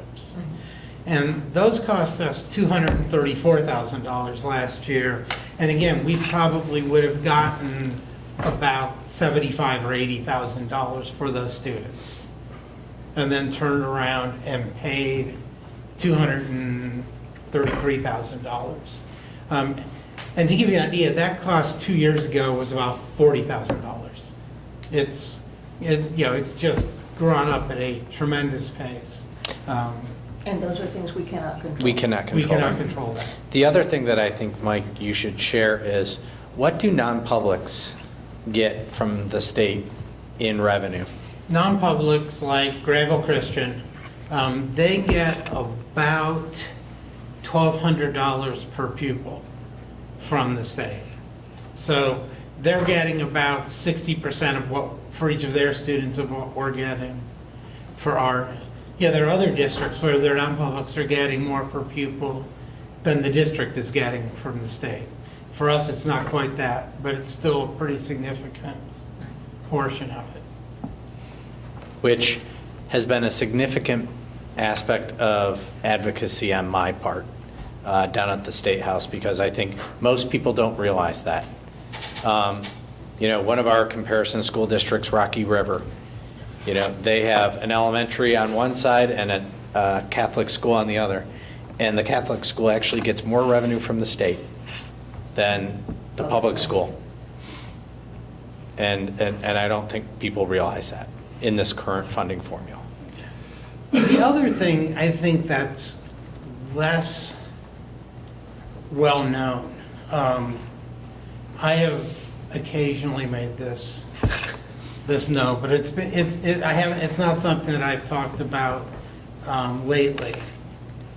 And that is, when you look at the amount of money that our taxpayers send to Columbus as part of their state income tax. And so Which would be considered our effort, our local effort. And so if you look at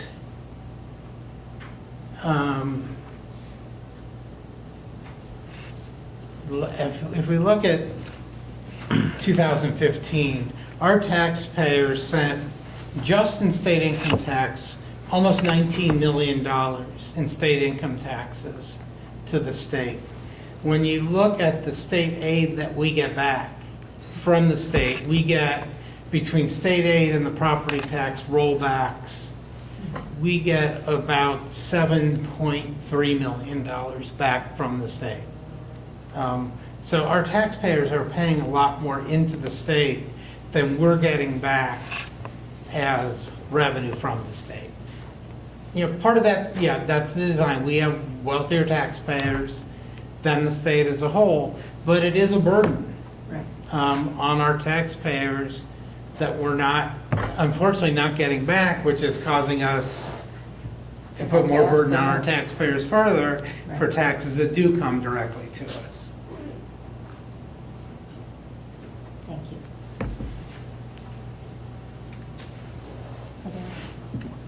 Other questions?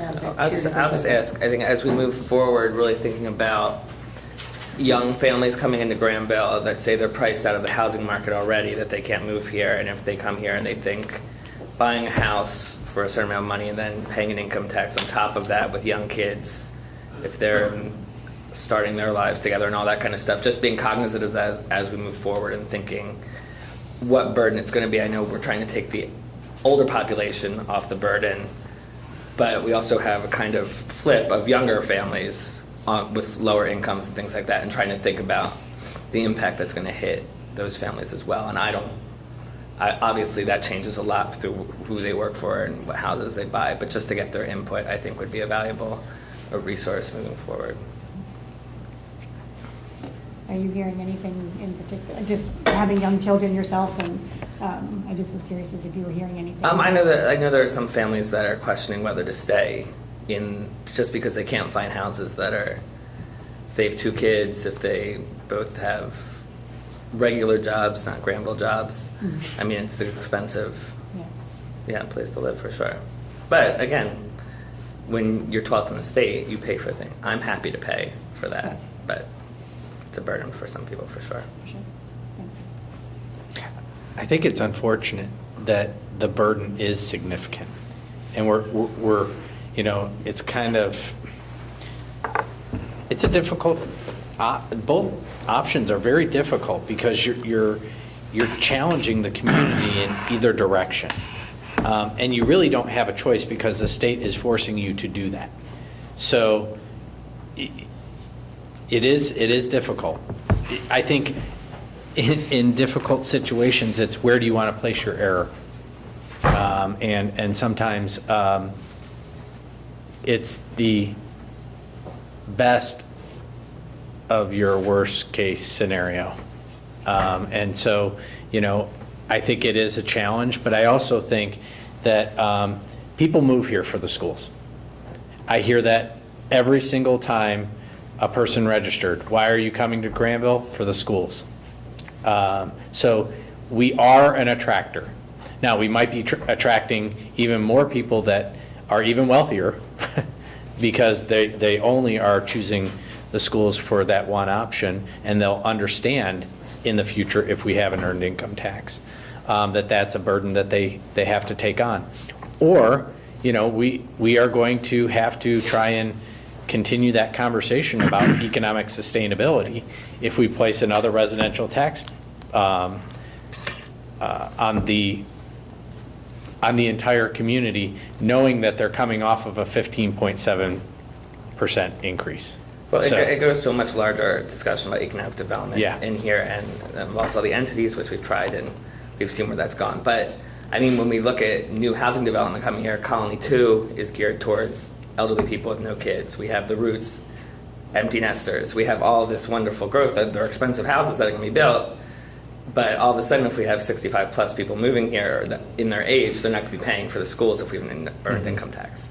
So we're kind of highlighting our community as this wonderful empty nester, kind of utopian place to come and spend out your years, but then we're kind of losing them off the tracks as well for paying for things. But as Jen pointed out, there's still a chunk of millage that is attached to all of the residential. It's not that. Yeah, I get it. I think it's just how we package it and Yeah. what the feedback is from the community as far as giving them the ideas. Yeah, for sure. Yeah. Messaging will be important for sure, but and we plan to, you know, have conversations with the community. This is just our first discussion, right? So there is a time, we do have a bit of it, if we wanted to go onto the ballot in May, we need to know what our strategy is by December. If we're going to go the income tax route, we probably need, the timeline is pushed further out for an income tax because of the steps involved. And we would have to really make a decision by the December board meeting if we're going the income tax route. The property tax route, we may have one more month because it's not quite as extended period of time for the process. You mentioned during your presentation that several of the other Licking County districts already have income taxes. Can you address how many? Yeah, it's about half. Newark, Johnstown, North Fork, Southwest Licking, and this one? And across the state, it's about a third of school districts that have No, income Northridge taxes. had one, I think Northridge just. Did it expire? Had one and they did not renew it. did I say Licking Valley? No. And Licking Valley. And like, So those are the districts that do. Are they about the same amount that we're looking at? They're lower, but also a lot of them are not earned. A lot of them are on total income base, Right. not earned income base. Right.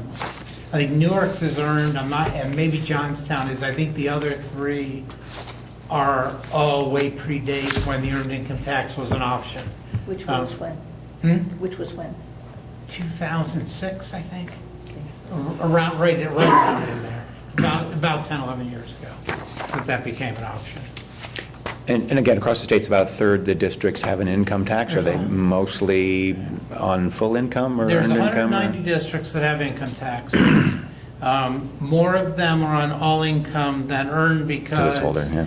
they're older. They got, some have converted from a traditional, it's called a traditional base, which is actually the same base as the state income tax. A lot of these go back further. A few districts have converted from a traditional base to an earned base, which is, there's a process for that in the law. But there are probably more that have traditional than earned right now. But the vast majority of the ones that have been passed over the last 5 to 10 years have been earned. I can't remember I'd have to go back. It would take a while to go back and find the last traditional one where it was passed new. Yeah, there may have been an additional from one that was there, but a district that passed a first-time traditional levy, it has been quite a while since the district has successfully done that. Almost all of the ones that have passed in the last 10 years have been the earned income tax rather than the traditional. And when Mr. Manos mentioned that he was on the committee.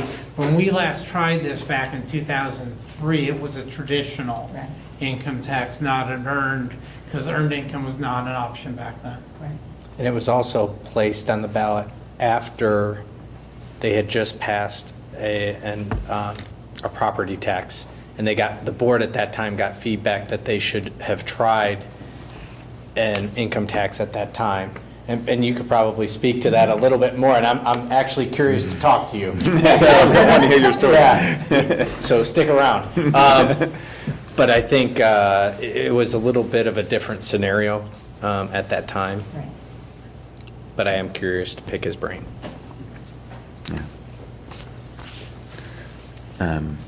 Mike, go ahead, Russ. I haven't heard from you. Go ahead.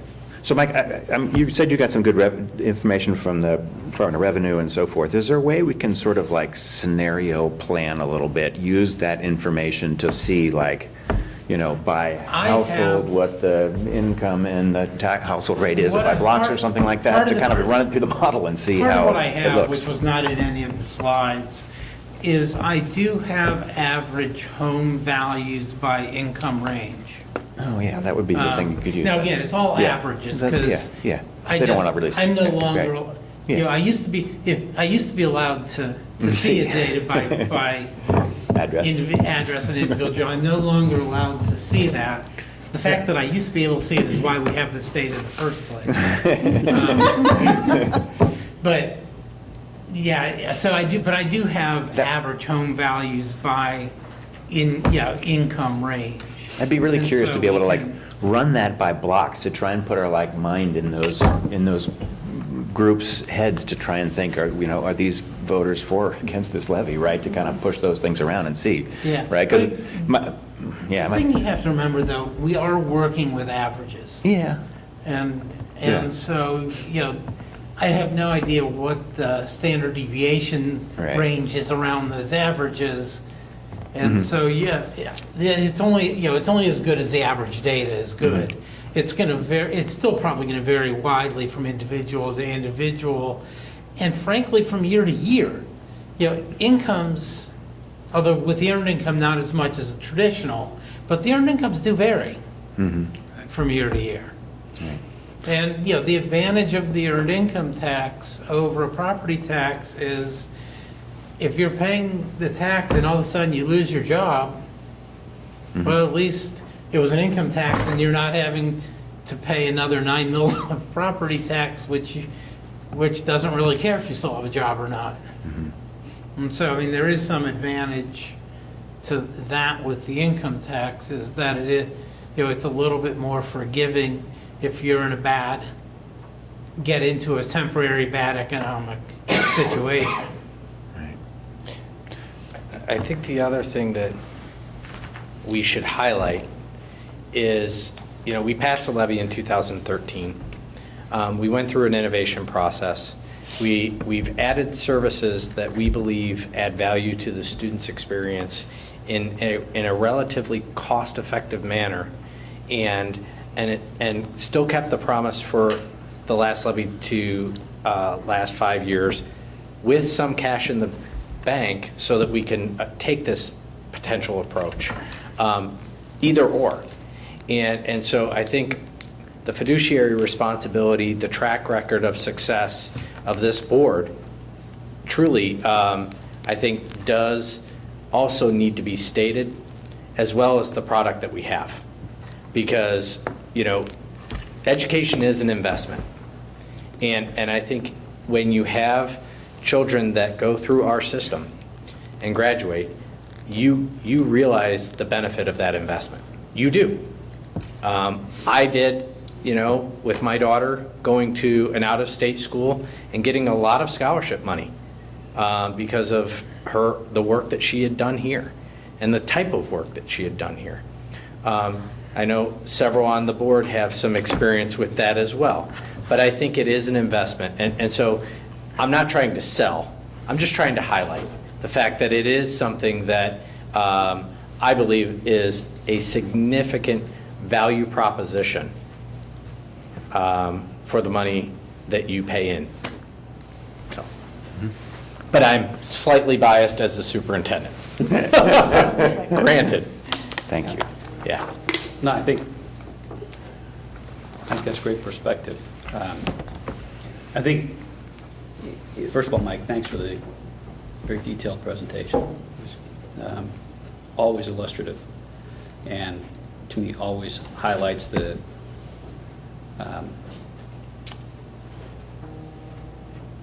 terrible job that I have to say that our legislature does at supporting schools. And frivolously giving away money to entities that don't meet any sort of reporting standards at all, whether it's ECOT or others. And I don't mean to lump everybody in that, but there's certainly a significant amount of money that's been wasted as a result of funding schemes that don't apply any standards to some of those community schools, at least don't apply the same standards that we have to meet on an everyday basis. Thanks for that. Ryan, thanks for the discussion on the report card. I think that points exactly to the issue that Jeff was talking about. We have a lot of work, a lot of discussion to do to make a decision about which way we go, and whether it's an earned income tax, whether it's a property tax, or even some of the other suggestions that Mike had, which is a combination of the two. I think there will be strong feelings in the community about either, just as I suspect there are strong feelings on this board.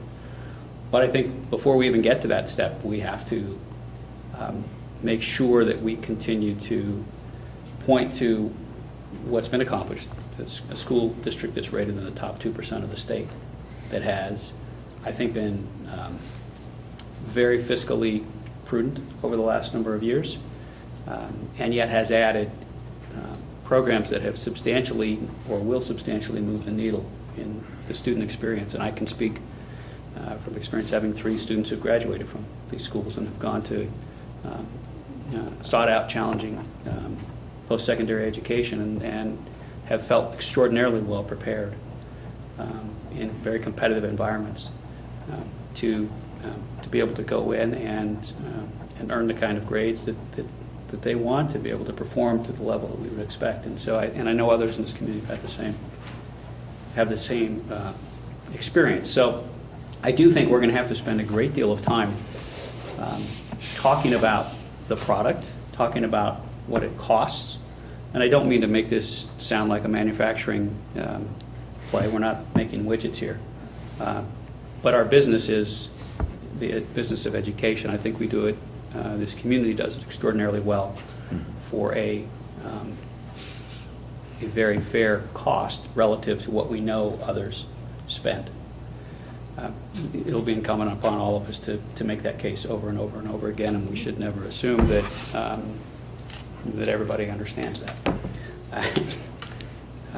You know, thinking of it when Thomas was talking about his analysis, which I commend you, I think was a great analysis, and that metric of taking your income and putting a 4x multiplier, and then evaluating whether income tax or property tax. I thought I should move. We should all move when we look at that. Right. But that's not why we live here, Right. right? That's good. I love this community. Great people, beautiful environment, lovely homes, lovely streets. But I live here because of the schools, and I think most people would say the same thing. And so I think our focus has been and will continue to be on doing what we think is best to continue to protect that precious resource.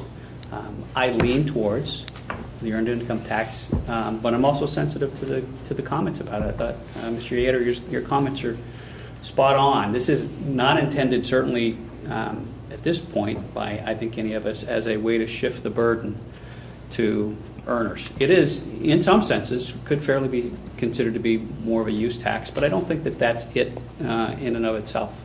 I think there are a number of factors that have sort of informed our discussion or our thought process, including the fact that we've heard very consistently from folks on fixed incomes, seniors in particular, but folks on fixed incomes, that they feel pressed as much as they can be pressed, and it's not our desire to drive them out. At the same time, I think, Andrew, you raise a great point. We don't want to create tremendous hurdles for young folks to move into this community. And so none of us joined this board because we wanted to raise taxes. We joined this board because we care about the schools. We pay for them through taxes. But I think we have to continue the discussion. I'm also sensitive, especially as we've had a number of discussions in the past couple of years about economic sustainability. I'm sensitive to the imbalance that we have in the community. We're much higher residential based than we are commercial based in terms of taxes, which is not terrible because we're a residential community, but ultimately it puts a significant burden on the businesses that are here. And we need to also be mindful of the fact that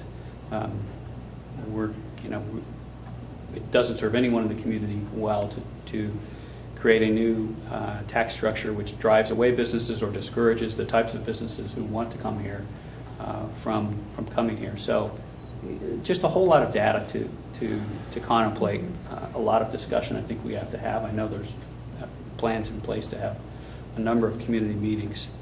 But the one thing we know going forward is our costs are going to go up.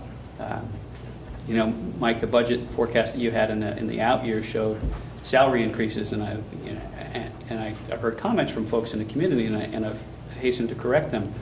It's not that we're planning significant salary increases for teachers; it's that we're planning to have more teachers. Our costs will go up. We know our costs will go up in other areas too. We certainly have an aging set of facilities here. The newest building we have in the district is over 15 years old now. We just replaced the roof there. We have fixed costs that have been manageable, and we continue to manage them, but we'll need to address them going forward. We have other areas where we know that our physical assets are at the end of their useful life, and we've got to spend money on them.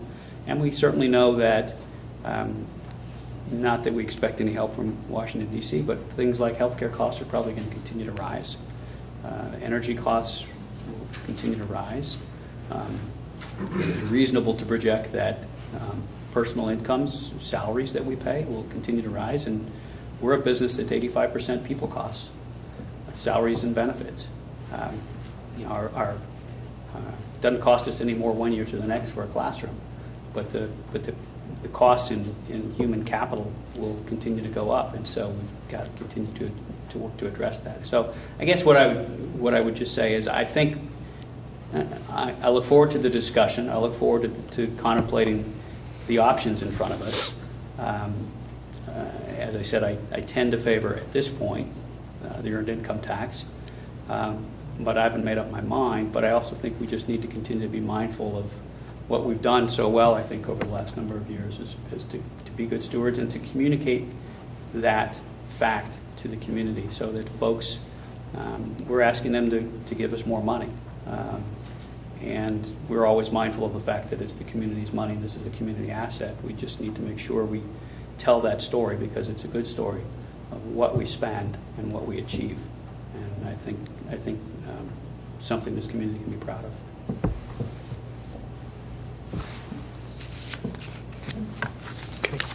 Anything else at this point? To be continued. Absolutely. Thank you for your input.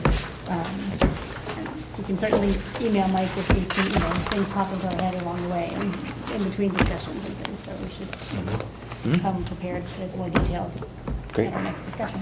Will do. All right, moving on to the action agenda, Board report. One quick update from the Granville Education Foundation, or a few things. It's a new year, new school year, great energy coming out of that group. They're just in the process of their fall grant cycle right now, where we hope to give some great grants for innovative teaching for the staff and buildings.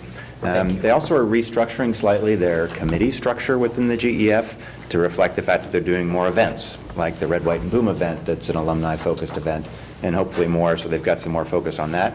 That's separate from the marketing and communication group, as well as they've started recently a new development group, which is really kind of focused more on how we reach out to targeted donors and businesses that's outside of a traditional, mailing an annual letter, which we've relied on for much of the revenue the GEF has had. So hopefully we'll hear more from that group and the ways that they can engage businesses and others in the community to continue to find ways to get them to support great innovative teaching. So just some quick updates, but it's going well. One clarification, it's not Red, White, and Boom. That's the Blue, white. Yeah. What is it? Blue, White, and Boom. Blue, white, and boom. Yeah. Excuse me. The other one's probably Blue, white. Yeah, I was like, we are not funding that fireworks. No, that's too much.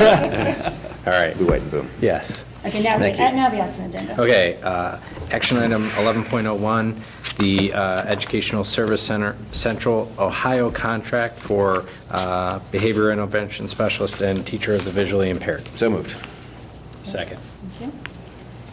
Any, This is our typical contract with them for services that they provide to students with special needs. any other questions? All right, take the roll, please. Mr. Miller. Aye. Mr. Janice. Aye. Mr. Khan. Aye. Ms. Deeds. Aye. Dr. Foreman. Aye. 11.02 is the English Language Learner Manual or Handbook. So moved. Any second? Second. Thank you. Okay.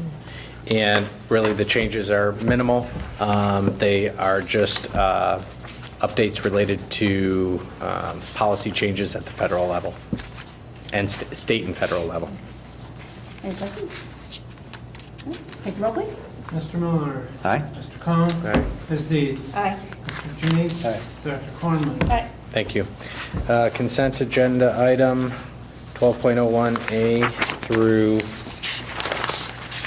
C through D. A through D. Through D. Yep, Yeah. A through D. So moved. sorry, do I have a second? Second. Thank you. Okay, so as always, I'd like to highlight all the many donations and gifts that we received, especially from the GES, GIS, PTO, Kiwanis, Rotary. We also had a new AED that was being donated to, so that we can use it for traveling practices. And then Mound Builders and the Halls, who donated $1,000 to the archery program. We also have a lot of our winter supplementals, and then our typical employment items. I'd highlight one resignation. Todd Mann has been a bus driver for us for several years, and appreciate his service to the community. This again highlights how important the support organizations like the PTO are for us, right? I see that there's money for both project-based learning and technology. Do they allow us to primarily direct, or do we help them find projects, or how, and what's included in like project-based learning and technology? Yeah, so basically what happens is the principals work with the PTO board to highlight what items they want or need, and then they have an expenditure for each year in the off years of the auction, based on the previous auction generation. Yeah. Yeah. Okay. So yes, we do. And those are things that would be normally outside of our typical budget, but they're things that are gone. Yep. Okay. Any other questions on the consent agenda? Okay. Take roll, please. Mr. Miller? Aye. Mr. Khan? Aye. Mr. Janice? Aye. Ms. Deeds? Aye. Dr. Corman? Aye. Financials. Okay, first is the monthly financial statement for August. So moved? Second. Thank you. As you've heard most everything that's in there already, I think the only page, there's nothing that is in most of it that we haven't already talked about in one way or other. The only page I want to direct you to is the last page of the report, which is something that was not part of the five-year forecast, just so that you are aware. This is all positive news. We received our second half tax settlements. The great thing, if you look at what's called the Class 1 collection rates, current collection rates for last year for residential property was 98.8%, which means that 98.8% of our taxpayers paid their taxes on time and in full on the residential side, which is excellent. The business rate is around 94%, which is not as good, but still pretty good as business taxes go. The rest of it is just the breakdown of where the money came from relative to where it was last year. There's nothing real exciting in there. The one thing you will notice is, we had the big drop in Class 2 delinquencies. The one last fall was particularly high because of some property sales and some long-time delinquents getting caught up. This year's is much more normal. And these numbers will decline over time. We want them to decline over time because delinquencies decline as taxpayers are current. If taxpayers are paying currently, they're not building up delinquencies. So that's actually a good thing. And that was the only thing I really wanted to point out that's different from what we've heard in the five-year forecast. Okay. Thank you. Any other questions about, any questions about the monthly financial report? Can you go over it again? No. That's for the next item for the five-year forecast. Thank you. No? All right, take the roll, please. Mr. Miller? Aye. Mr. Janice? Aye. Ms. Deeds? Aye. Mr. Cohen? Aye. Dr. Cornman? All right. Second, next item, 12.02, is the adoption of the five-year forecast. So moved. Second. I will assume that you do not want to hear my presentation again. Not It's so up to much. these folks. Not so much. I always enjoy it, Mike. Any last questions before we vote on it? No? I still have to write the notes for it. I will probably write them over the next week or so. I'll send them to everybody once they are written, and then go ahead and file. We're actually adopting this a month early. It's not due to October 31st. Good. Yep, take the roll. Ms. Deeds? Aye. Mr. Janice? Aye. Mr. Miller? Aye. Mr. Khan? Aye. Dr. Corman? Aye. 12.03 actually should not be there. It was a placeholder for 12.05 and didn't get taken out when 12.05 got added. So that is actually to be withdrawn. All right, we'll strike that from the agenda then. 12.04 is the permanent appropriation resolution. In your folders, you have the permanent appropriation. It does not differ greatly from the preliminary one that we passed in late June. Should we The have- only, Should we have a motion to approve before we? oh, Yeah. sorry. So moved. Second. Thank you. Sorry about that. Yeah, thank you, Okay. Jen. Sorry, my fault. The PI appropriation is a little bit higher than what we approved in June because of a couple projects that did not get completed before the fiscal year switched over and fell into this year. And really, the only other change is, most of the federal grants have changed because we did not have all our allocations still when we had the end of June, so that's a little different. The auxiliary funds actually went down because there ended up being a provision in the law that Welsh Hills no longer comes through the district. They are funded directly by the state now. Granville Christian still does, but Welsh Hills does not. So that's all out of there now. I had an estimate in there for it because that had not been finalized still at the time actually, it may have been finalized, but I didn't realize it was in there. I hadn't seen it, that was something I had not seen in the bill until a little bit later after I was reviewing it. Other than that, nothing is substantially different from what it was in June. Any questions? All right, take the roll. Ms. Deeds? Aye. Mr. Miller? Aye. Mr. Khan? Aye. Mr. Panini? Aye. Dr. Corman? Aye. Okay. 12.05 is just a procedural move. So moved. Second. All this is doing, as we move into our athletic facilities work that we're going to be doing, there may be instances when, the boosters can be doing most of the fundraising, or committee will be, but there may be instances where donations are made directly to the district. And all I want to do is establish a special cost center within the capital fund to deposit the money into, to keep it segregated from anything else that we're doing, so we know what we've gotten in and taking out. It's strictly, we actually don't even have to do this by law, but I wanted to go ahead and, again, be transparent and to recognize that we're setting this up Great. so that it's there. Great. Good. Any questions? All right, take the roll, please. Mr. Janice? Aye. Ms. Deeds? Aye. Mr. Khan? Aye. Mr. Miller? Aye. Dr. Corman? Aye. Make the motion to adjourn. Do